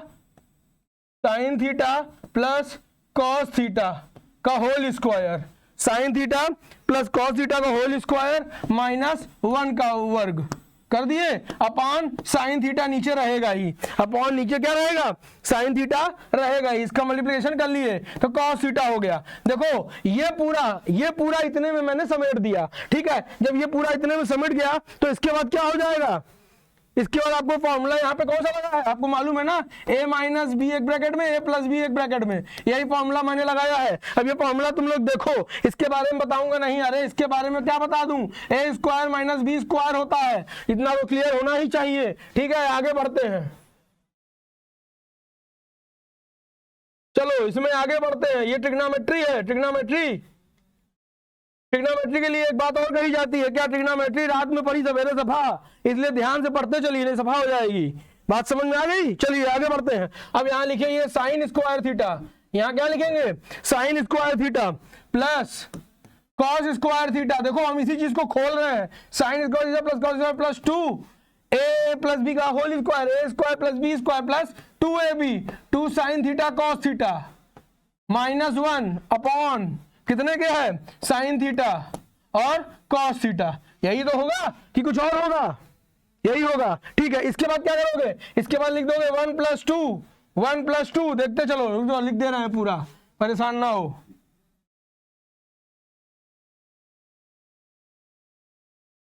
यहां क्या लिखेंगे 1 plus 2 sine theta, 1 plus 2 sine theta, 1 plus 2 sine theta cos theta -1, 1 plus 2 sine theta cos theta -1 upon sine theta cos theta. ये हो गया, कोई दिक्कत नहीं हुई, ठीक है। अब यहां लिख देंगे क्या बराबर में 2 साइन थीटा कॉस थीटा, और बराबर कितने के भाई, यहाँ 2 हो जाएगा। बात समझ में आ रही भाई, इस 1 से ये 1 कट गया, देखो इस 1 से ये 1 कट गया, बचा 2 sine theta upon cos theta, और नीचे भी वही चीज है, नीचे क्या है साइन थीटा कॉस थीटा है, ठीक है। साइन थीटा से कॉस थीटा कट गया, बचा कितना 2, यही आपका सिद्ध हो गया, यही आपको सिद्ध करना था, यहां मामला क्लियर हो गया। आगे बढ़ते हैं। इस प्रश्न में क्या है, 636 योगफल प्राप्त करने के लिए श्रेणी 9, 17, 25 के कितने पद लेने चाहिए? 9, 17, 25 के कितने पद लेने होंगे बताइए मुझे। सबसे पहली बात तो याद रखिए, श्रेणी का योगफल कितना है? श्रेणी का योगफल, श्रेणी का जो योगफल है वो होता है Sn। Sn बराबर कितना है? 636। चलो ये हमें क्लियर है, डायरेक्ट फॉर्मूला रख रहा हूं, आप समझ जाना। Sn बराबर कितना होगा? n/2 ब्रैकेट में 2a plus n-1 into D. अब ये सारी वैल्यू इसमें पुट कर दो, जैसे ही वैल्यू रखोगे आंसर आ जाएगा। ये 636 हो जाएगा बराबर 2। a कितना होगा? a कितना होगा? a बताओ a कितना होगा? देखो ये हो जाएगा 636 बराबर n/2 इंटू ब्रैकेट में कितना हो जाएगा? 2 into 9 plus n-1 into D. यही होगा कि कुछ और होगा? भाई डी भी रख सकते हो ना, डी भी दिया हुआ है। देखो डी दिया है 8। चलो इसको सॉल्व करो। 636 बड़ा n/2 इंटू ये हो जाएगा 18 प्लस n-1 इंटू डी। चलो अब बताओ क्या करोगे, जल्दी जल्दी बोलो भाई। 2 1 कम 2 चौके 8, यही करेंगे। जब ये हो गया तब इसके बाद क्या होगा? इसके बाद चलिए हम दूसरे पेज पे चल रहे हैं। इसके बाद आप क्या लिखेंगे? इसके बाद आपको एक नया मिल जाएगा, 636 बटा बराबर n इंटू कितना हो जाएगा? ये हो जाएगा 9 प्लस n-1 इंटू 4। भाई उस दोनों को काट दिया, मामला क्लियर हो गया। अब यहां से करिए 636 बराबर कितने के हो जाएगा? n ब्रैकेट में 4n प्लस 5। इसको सॉल्व करने पर ये बन गया आपका, कोई दिक्कत नहीं। तो अब आपके ये बन के आएगा क्या? 4n square. कितना बन जाएगा? 4n square plus 5n minus 636 बराबर 0 के। अब इसको सॉल्व करिए। इसको सॉल्व करने के लिए क्या करेंगे भाई? ये करेंगे 4n स्क्वायर। इसके बाद बताइए जल्दी मुझे, plus 53 minus 48, 53 minus 48 n minus 636 बटा 0। अब क्या करेंगे? 53 माइनस 48 636 बटा 0। अब क्या करेंगे? अरे अब इसको एग्जीक्यूट कर लीजिए। 4n square plus 53n minus 48n minus 636 बटा 0। अब तो आगे सॉल्व कर सकते हो ना भैया इसको। ये पूरा इक्वेशन बन के आ गया। आगे करो सॉल्व, क्या होगा? जल्दी इसको सॉल्व करके आगे हमको बताओ क्या होगा। अरे भैया एक ब्रैकेट में हो जाएगा 4n प्लस 53 और दूसरे में हो जाएगा माइनस 48 इंटू 4n प्लस 53 बटा 0 के। यही तो होगा कि कुछ और होगा? जाहिर सी बात है यही होगा कि कुछ और होगा। हाँ एकदम सही। यहाँ पे 48 ना होगा, यहाँ कितना होगा? 12 होगा। अब आ जाएगा आपका आंसर। देखो 5 चौक 48, ये किया तो 636 आ गया, कोई दिक्कत नहीं। एक ब्रैकेट में बना 4n माइनस 12, एक में बना 4n प्लस 53। ये दो चीजें बनकर आपके सामने आ गई। अब दोनों को रख दीजिए तो इसमें से n की वैल्यू निकल आएगी माइनस 53 बटा 4। इसमें n की वैल्यू निकल आएगी 12 बटे 4 यानी 3। 12 बटे 4 यानी 3। दो वैल्यू आ गई। जब दो वैल्यू आ गई तब इसमें आप क्या कर सकते हो? देखो इसमें क्या करोगे इसके बाद, जल्दी देखो तो आगे बढ़ा जाए। अब इसके बाद इसमें यहाँ क्या कर सकते हो बताओ जल्दी। जब दो वैल्यू तुम्हारे सामने निकल कर आ गई तो क्या होता है? हमेशा याद है कि पद नेगेटिव नहीं होते, नेगेटिव पद नहीं लिए जाते, पॉजिटिव वाले ही लिए जाते हैं। तो जब पॉजिटिव वाले लिए जाएंगे तो क्या लिखा जाएगा? क्या लिखा जाएगा? क्या लिखा जाएगा? जल्दी बोलो। लिखा जाएगा दिए गए श्रेणी में कुल 12 पद हैं। 12 पद हैं। बात क्लियर हो गई? आगे बढ़ते हैं। 340 किलोमीटर दूरी की यात्रा करने में यदि एक व्यक्ति 60 किलोमीटर रेलगाड़ी द्वारा, शेष दूरी बस द्वारा तय करता है तो कुल 4 घंटे लगते हैं। यदि वह 100 किलोमीटर रेलगाड़ी से और शेष दूरी बस से तय करता है तो 10 मिनट अधिक लगते हैं। रेलगाड़ी और बस की क्रमशः चाल ज्ञात कीजिए। रेलगाड़ी और बस की क्रमशः आपको चाल ज्ञात करनी है। कैसे ज्ञात करेंगे चाल बताइए जल्दी मुझे। दिमाग लगाते चलिए, आगे बढ़ते चलिए, कोई टेंशन नहीं होनी चाहिए इसमें। भैया देखो इसको नए पेज में करते हैं, सवाल बड़ा है। माना रेल गाड़ी की चाल कितना है, x किलोमीटर प्रति घंटा है भाई, x किलोमीटर प्रति घंटा है तथा बस की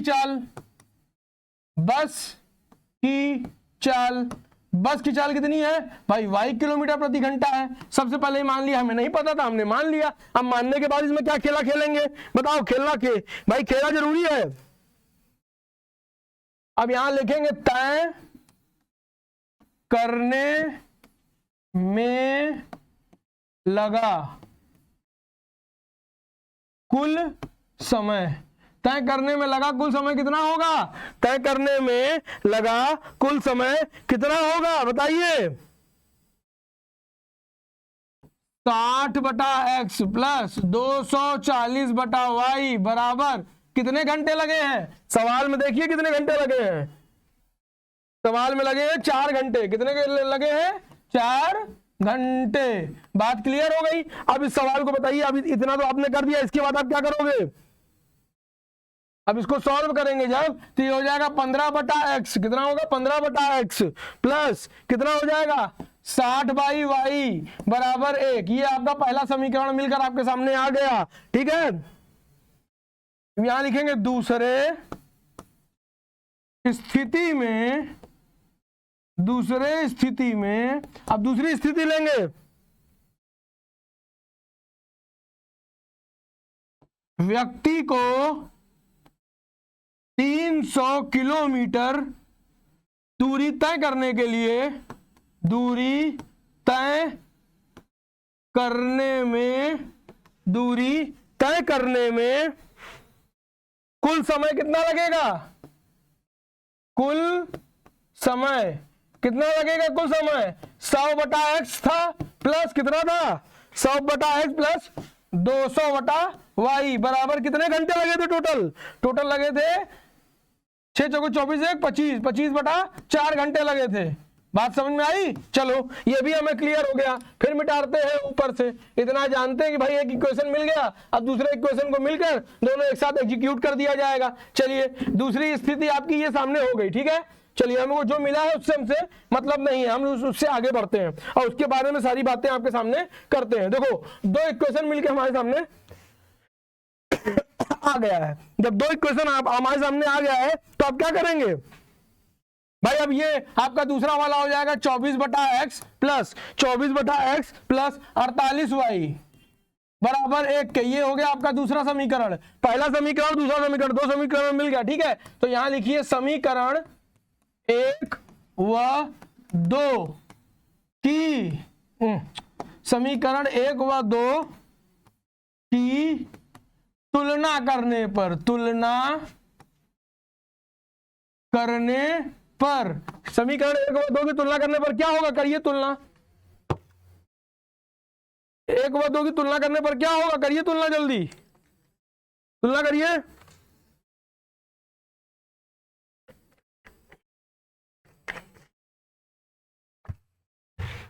तुलना करिए क्या होगा, ये हो जाएगा 15/x, जो पहला इक्वेशन माने थे, क्या माने थे 15/x 60/y, 15/x 60/y बराबर 24/x प्लस 48/y, यही माने थे। इसकी तुलना करिए आपस में। तुलना करने पर क्या तुलना करेंगे, यहां आएगा 60/y, ठीक है, माइनस 48/y। भाई इसका साइड चेंज होगा, ये हो जाएगा 24/x माइनस 15/x, यही होगा। इसके बाद क्या होगा बताइए, जल्दी जल्दी करते चलिए। ये हो जाएगा 12/y बराबर 9/x, यही होगा 12/y बराबर 9/x। तो x बराबर कितना हो जाएगा 3/4y। चलो x बराबर कितना हो गया 3/4y हो गया। अब क्या करेंगे, समीकरण 1 में 3/4y रखने पर x का मान ना, x का मान 3/4y रखने पर क्या होगा समीकरण 1 में। आइए देखते हैं, समीकरण 1 में लिखते हैं पहले, तो फिर बात करते हैं कि उस पर क्या लिखेंगे और कैसे काम होगा उस पर, ठीक है। आइए देखिए समीकरण 1 रखने पर क्या होगा, आइए बताइए। समीकरण 1 में रखिए, कितना हो जाएगा 15/3/4y, 15/3/4y प्लस 60y बराबर 1 के, तो क्या हो जाएगा, ये हो जाएगा 60/3y, 60/3y प्लस 60y, भाई ये चला जाएगा ऊपर, ये हो जाएगा 15 चौका 60, 60/y/1 हो जाएगा। चलिए अब क्या करेंगे, अब इसके बाद इसमें क्या करेंगे, जल्दी बोलिए भाई, कुछ तुम लोग भी आगे दिमाग लगाया करो कि इसके आगे क्या करोगे, लगाओ दिमाग जल्दी जल्दी। भाई यहां हो जाएगा 60/y, हाँ ब्रैकेट में कुछ कॉमन लोगे, कॉमन क्या निकलेगा, 1/3 प्लस 1 कॉमन निकलेगा। अब इस कॉमन को निकलने के बाद क्या होगा बताइए, कॉमन निकलने के बाद क्या होगा भाई, हो जाएगा 60y गुणते 4/3, ये हो जाएगा 20, तो कितना हो जाएगा 80/y, 80/y, तो y बराबर कितना हो जाएगा 80 किलोमीटर प्रति घंटा। यही आपका क्या हो गया, उत्तर हो गया, यही आपका क्या हो गया, उत्तर हो गया। बात क्लियर हो गई, चलिए आगे बढ़ते हैं, ये है, ठीक है। चलिए इसमें क्या है, एक मंदिर की ऊंचाई 15 मीटर है, मंदिर के शीर्ष से सड़क के दूसरी ओर बने भवन के शीर्ष का उन्नयन कोण 30 डिग्री तथा भवन के पाद का अवनमन कोण 45, सिद्ध कीजिए कि भवन की ऊंचाई इतनी है। देखो इस तरह मैं एक तो बता चुका हूं, ये वाला बताया था 20 गुणते 3 प्लस √3 वाला, इस तरह बता चुका हूं, ठीक है। एक बार फिर बता दे रहा हूं, पूरा सुन लो एक बार, और चित्र बना दे रहा हूं, समझ जाना, इससे बार बार नहीं बताऊंगा एक ही चीज को, क्योंकि एक ही चीज बताने में समय खराब होता है। बात समझ में आ रही है, देखो ध्यान से देखते चलना, चित्र में रफली बना दे रहा हूं ताकि तुम लोग समझ जाओ इस चीज को। ये है 30 डिग्री, ये है आपका 45 डिग्री, बात समझ में आ गई, ठीक है। ये आपका डी हो गया, ये आपका ई हो गया, ठीक है, ये ए हो गया, ये बी हो गया और ये सी हो गया। बात क्लियर हो गई, कोई दिक्कत नहीं। चलिए ये बात क्लियर हो गई आपकी, इसमें कोई भी समस्या किसी तरह की नहीं हुई, बात क्लियर हो गई। चलिए ये यहीं आके मिलेगा भाई, चित्र भाई देखो फिर समझो, एक नए पेज पे समझो, ये सारी सवालें जो है 4-4 नंबर की हैं, इसको नए नए पेज पे समझते हुए चलना है और कुछ भी इसमें करने की आवश्यकता नहीं है, ठीक है। सबसे पहले लिखिए माना, इसमें लिखिए माना भवन की ऊंचाई, माना भवन की ऊंचाई, माना भवन की ऊंचाई कितनी है, h मीटर है। चलो माना भवन की ऊंचाई कितनी है, h मीटर है, ये हमने मान लिया। मंदिर और भवन के बीच की दूरी कितनी है, x किलोमीटर है। चलो ये भी पता चल गया हमको, अब हम बना लेते हैं, ठीक है। बनाने लेने में क्या जाता है, चलिए देखते हैं। ये बन गया एक बन गया ये। अब इसके बाद क्या करना है हमको, यहां से एक लाइन खींचनी है, ये कर देना है। ये आपका ए हो गया, ये बी हो गया, ये सी हो गया, ये डी हो गया, ये ई हो गया। देखो ये आपकी जो ये है, ये h मीटर है, ठीक है। ये 30 डिग्री है, ये 45 डिग्री है। ये मामला आपका इतना क्लियर हो गया, कोई दिक्कत नहीं। इसकी जो दूरी है इसकी वो है 15 किलोमीटर, कितनी है 15 किलोमीटर दी हुई है, ठीक है, सॉरी 15 मीटर दी हुई है। कितनी दी है, 15 मीटर दी है, 15 मीटर दिया हुआ है। चलिए ये भी मामला क्लियर हो गया। और नीचे वाला जो है ये भी 45 डिग्री है और ये टोटल x मीटर दिया हुआ है। बस समझ में आ गया, x किलोमीटर दिया हुआ है। चलिए ये भी मामला क्लियर हो गया यार, x मीटर है भाई, ठीक है, ये x मीटर दिया हुआ है। अब इसके बाद हमें सवाल लगानी है। चलिए चित्र आपके सामने बन गया, चित्र को मिटा रहा हूं, अब आगे बढ़ाता हूं यहां से डायरेक्ट सवाल। अब आते हुए तेजी से आगे बढ़ेंगे। कैसे बढ़ाएंगे, लिखेंगे तब त्रिभुज ABC में, तब त्रिभुज ABC में क्या होगा, ABC में tan 45 डिग्री, tan 45 डिग्री किसके बराबर होगा, AB बटा BC के, यानी ये कितना हो जाएगा 15/x के। इतना मामला क्लियर हो गया। इसके बाद बताओ tan 45 के बाद क्या करोगे, 1 बटा हो जाएगा 15/x के, तो x बराबर कितना हो जाएगा 15, x बराबर कितना हो गया 15 हो गया, कोई दिक्कत नहीं, 15 मीटर हो गया।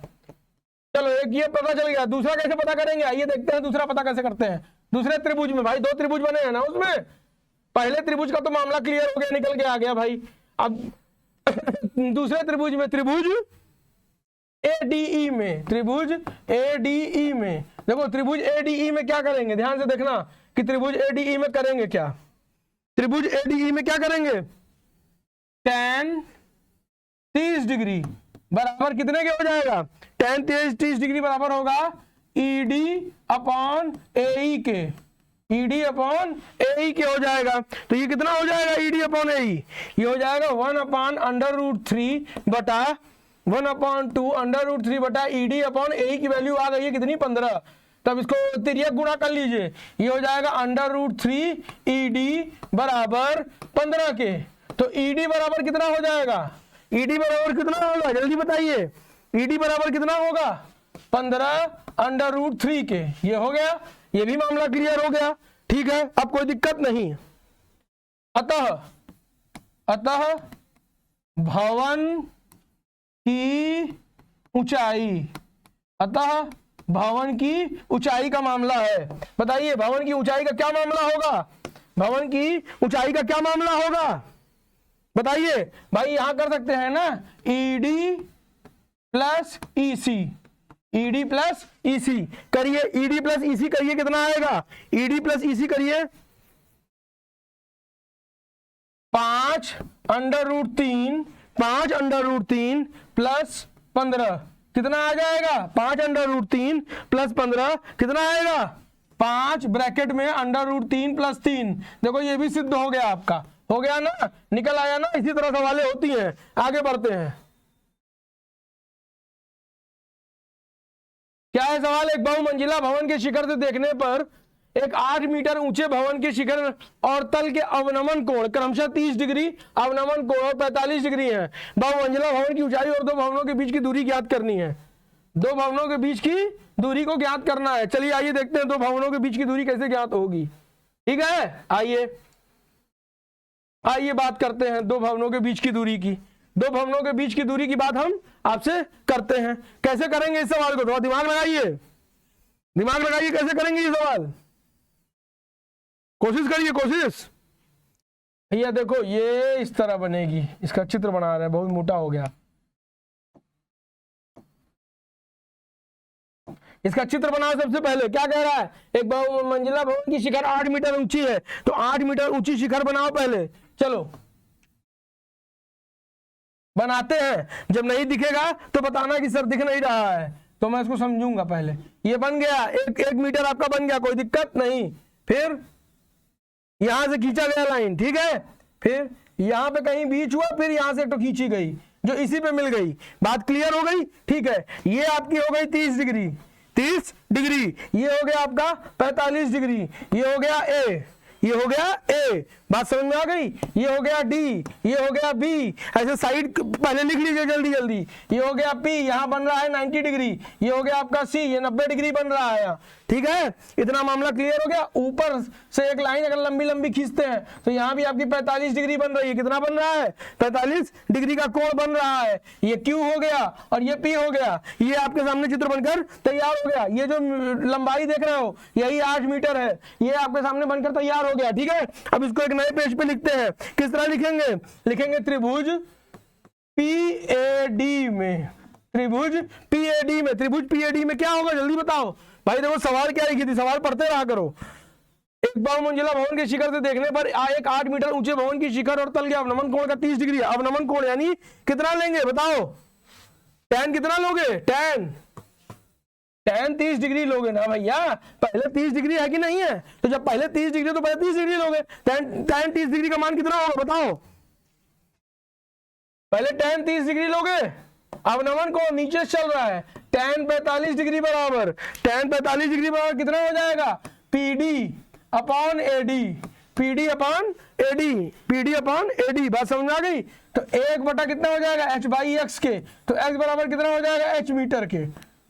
बात क्लियर हो गई। चलो भैया ये x की बात हो गई, मामला क्लियर हो गया। ये आपका पहला समीकरण भी बनकर आपके सामने आ गया। दूसरा क्या ले लेंगे, tan 30 डिग्री डायरेक्ट ले रहा हूं, देखते चलिएगा। ये हो जाएगा PC अपॉन BC, कितना हो जाएगा, PC अपॉन BC। ये हो जाएगा 1/√3 बराबर 1/√3 बराबर कितना हो जाएगा, PC बटा x के। तो ये कितना हो जाएगा, x बराबर अंडर रूट 3 PC, ये इतना हो जाएगा। तो जब ये इतना हो गया तो इसके बाद क्या होगा, इसका समीकरण क्या बनेगा बताइए। अरे भैया PC की वैल्यू रख दीजिए, PC को आपने x माना था तो अंडर रूट 3 माइनस 8 हो गया। अब x की वैल्यू आप निकाल ही चुके हो, x की वैल्यू क्या निकाले हो, h निकाले हो, यहाँ रख दो। h बराबर कितना हो गया, अंडर रूट 3 माइनस 8, h बराबर कितना हो गया, अंडर रूट 3 माइनस 8। इतना बात क्लियर हो गई, चलो कोई दिक्कत नहीं। तो अब यहाँ हो जाएगा x बराबर अंडर रूट 3 h माइनस 8। चलो इतना भी मामला क्लियर हो गया। अब जब इतना मामला क्लियर होगा तब क्या करेंगे, देखो क्या करेंगे, आओ समझते हैं। फिर इसके बाद क्या करना है, ये सब सवालें 6 नंबर की हैं, बहुत लंबी सवाल होती है, इसलिए इसमें जरा सी भी गलती करने पर आदमी कच्चा खा सकता है। बात समझ में आ रही है, इसलिए इसमें गलतियों का कोई गुंजाइश करना ही नहीं है। तब ये हो जाएगा कितना, 8 अंडर रूट 3 बराबर 8 अंडर रूट 3 बराबर under root 3 h minus h। ये कर दिया आपने, बन के आपके सामने आ गया। अब आप क्या करेंगे, h बराबर under root 3 minus 1, h common कर लिया।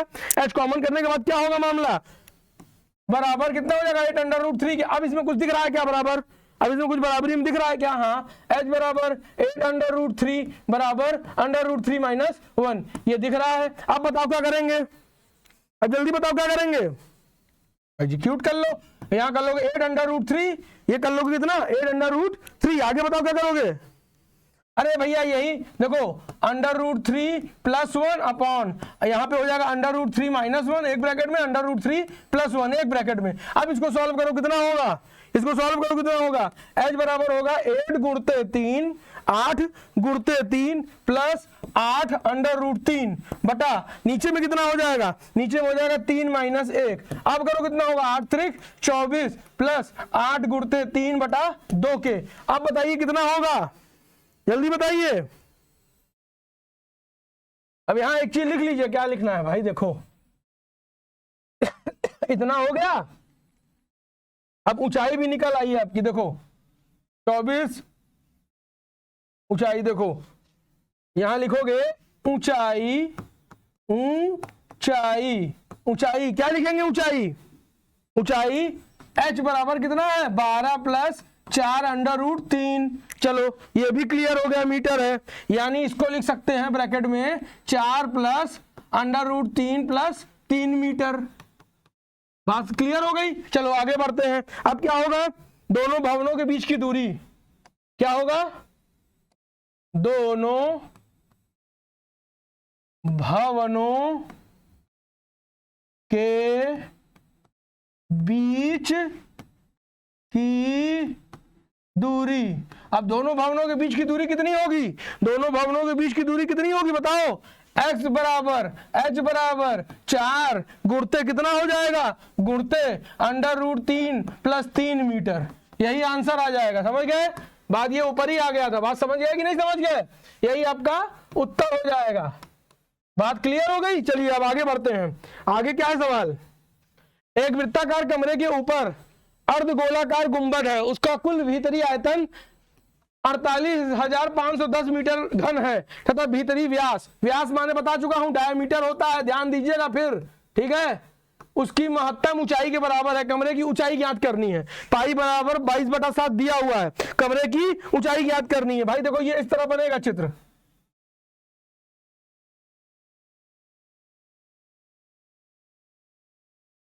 इसके ऊपर एक गुंबद बना है इस तरह, गुंबद दिखा, हाँ दिख गया ना, कोई दिक्कत नहीं। चलो यहां से एक लंब पड़ेगा, इसमें एक लंब पड़ गया, ये आर हो जाएगा, ये भी आर हो जाएगा, आर आर बढ़ गया, इसमें आर आर बढ़ गया। बात समझ में आ गई। अब यहां पर क्या लिखना है, माना अर्ध गोले की त्रिज्या, त्रिज्या माने रेडियस होता है, त्रिज्या आर है, कितना है, कितने के बराबर है, आर के बराबर है। अर्ध गोले से बने चित्र आप सबने देख लिया है, मिटा रहा हूं ताकि लिखने में समस्या ना हो। चलिए, अर्ध गोले से बने वृत्ताकार भाग की त्रिज्या, वृत्ताकार भाग की त्रिज्या ये भी कितनी है ये भी आर है, चलो भैया ये भी आर है, अर्धगोले, ठीक है, अर्धगोले से बने वृत्ताकार की त्रिज्या कितनी है, आर मीटर है भाई, चलो ये भी मालूम है। वृत्ताकार कमरे से बेलनाकार भाग की ऊंचाई, वृत्ताकार कमरे से वृत्ताकार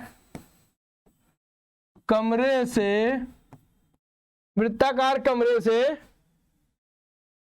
बेलनाकार कमरे की ऊंचाई, वृत्ताकार कमरे से कमरे के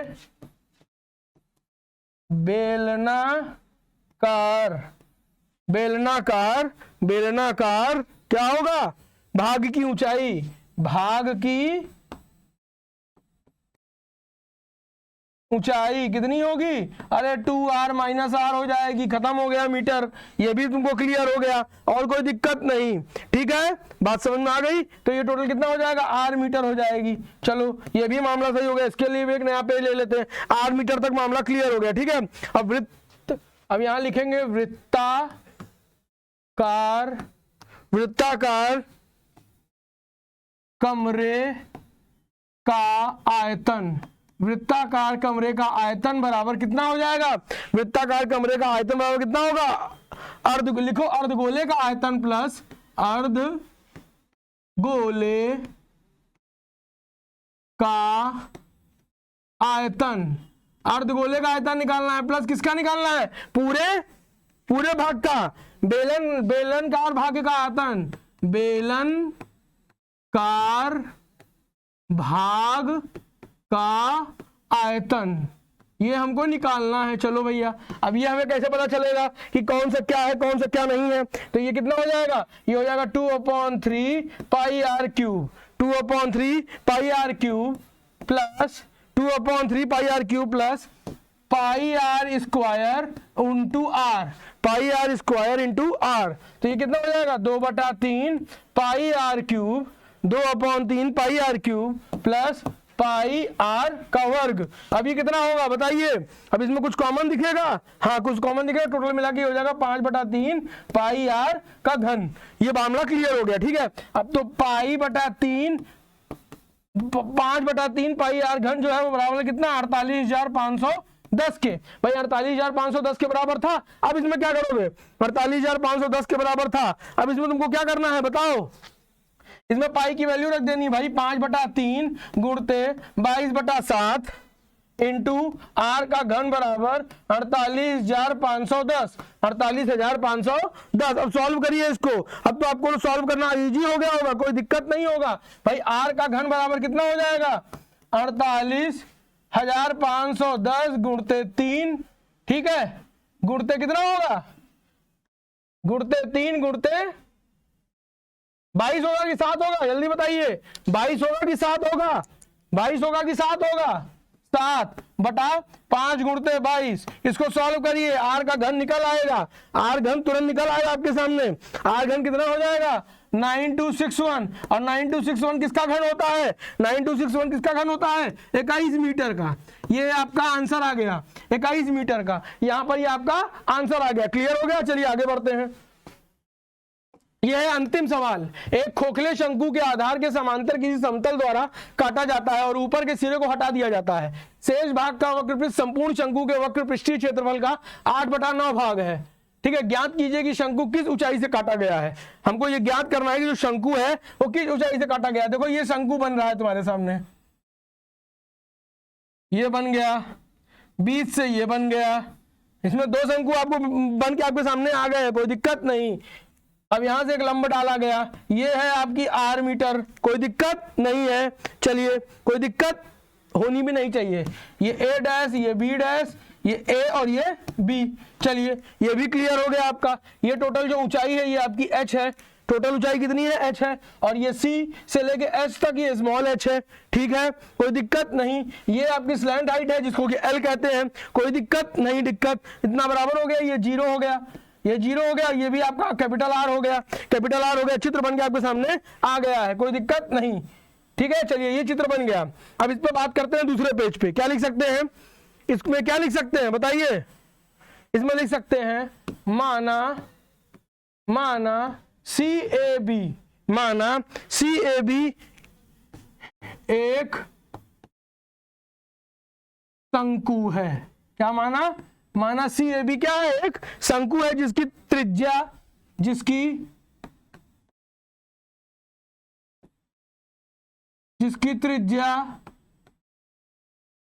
तिर्यक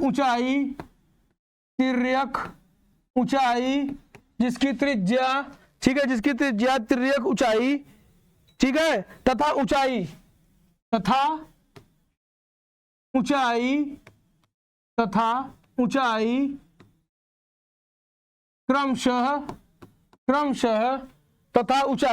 क्रमशः कैपिटल R, H और L है। बात समझ में आ गई? ये कैपिटल L होगा, ये कैपिटल L है। चलो इतना मामला क्लियर हो गया, ठीक है। माना काटे हुए शंकु की त्रिज्या, माना काटे हुए शंकु की त्रिज्या, माना काटे हुए शंकु की त्रिज्या कितनी होगी? त्रिज्या, ठीक है, माना काटे हुए शंकु की त्रिज्या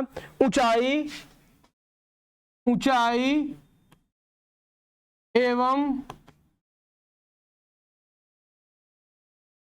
तिर्यक ऊंचाई क्रमशः कितनी हो गई? स्मॉल r, स्मॉल h और स्मॉल l। इतना मामला क्लियर हो गया। अब प्रश्न के अनुसार क्या होगा? शेष भाग का वक्र पृष्ठीय क्षेत्रफल, बात समझ में आई? क्षेत्र भाग का वक्र पृष्ठीय क्षेत्रफल कितना होगा? 8/9 गुणते संपूर्ण शंकु का वक्र पृष्ठीय क्षेत्रफल, संपूर्ण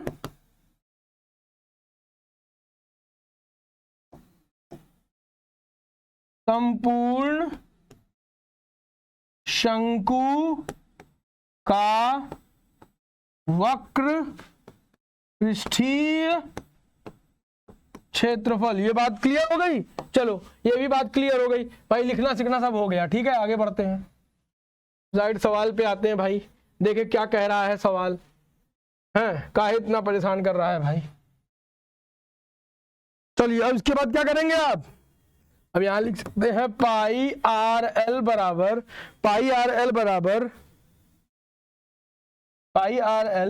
माइनस पाई आर एल बराबर 8/9 पाई आर एल। ये बात क्लियर हो गई और कोई दिक्कत नहीं, ठीक है। तो यहाँ क्या होगा? पाई आर एल, ये हो जाएगा कितना? माइनस 8/9 पाई आर एल बराबर पाई आर एल। चलिए ये भी क्लियर हो गया, ठीक है। ये कितना हो जाएगा? पाई आर एल बराबर पाई आर एल, ये हो जाएगा ब्रैकेट में 1 - 8/9, 1 - 8/9 बराबर कितना हो जाएगा? पाई आर एल के। चलो देखते हैं इसके आगे क्या बात कह रहा है। ये इतना हमको क्लियर हो गया भाई, ठीक है, कोई दिक्कत नहीं। तो यहाँ पे क्या हो जाएगा? आर एल बराबर कितना हो जाएगा? 1/9 आर एल गुणते 1/9 बराबर आर एल के। ये पाई से पाई यहाँ कट गया, ठीक है, आर एल के हो गया, कोई दिक्कत नहीं। तो यहाँ हो जाएगा कैपिटल आर बटा स्मॉल आर, हाँ, बराबर 9 × स्मॉल एल बटा कैपिटल एल। ये भी चलो भैया पता चल गया, कोई दिक्कत नहीं। चलो समीकरण 1 से, समीकरण 1 आपका क्या था? H/कैपिटल एल बराबर capital R upon small R, ठीक है, small r upon capital R बराबर small l upon capital L। ये समीकरण 1 था। अब इसी समीकरण 1 में रखने पर, ठीक है, कि इसी समीकरण 1 में रखने पर यहां लिखेंगे समीकरण 1 से, समीकरण 1 से क्या होगा? समीकरण 1 से क्या होगा? समीकरण 1 पे एग्जीक्यूट करने के बाद बताइए क्या करेंगे आप? यहां हो जाएगा कैपिटल H/H बराबर 9 कैपिटल H/H बराबर क्या होगा? 9 9 बाई कैपिटल H, तो इसका आपस में हो जाएगा h का वर्ग बराबर 9h का वर्ग, h का वर्ग बराबर 9h का वर्ग, ठीक है। तो h बराबर कितना आ जाएगा, h बराबर आ जाएगा 3h, कितना आ जाएगा h बराबर 3h, h बराबर 3h आएगा। चलिए अब आगे बढ़ते हैं, h बराबर 3h निकल कर सामने आ गया है, कोई दिक्कत नहीं होनी चाहिए, आगे बढ़ते हैं। कुछ तुम लोग भी दिमाग लगाया करो कि और क्या कर सकते हैं। तो ये हो गया h बराबर कैपिटल H बटा 3 के, ठीक है, कोई दिक्कत।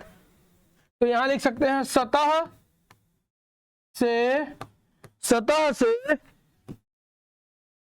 से शंकु की ऊंचाई, सतह से शंकु की ऊंचाई बराबर, सतह से शंकु की ऊंचाई बराबर ओ डैश बराबर ओ सी, ओ डैश बराबर ओ सी minus O dash C, minus O dash C बराबर कितने के हो जाएगा, h minus h by 3, h by 3 बराबर कितने को हो जाएगा, 2h बाई 3 के, 2h बाई 3 के। यहां लिख सकते हैं अतः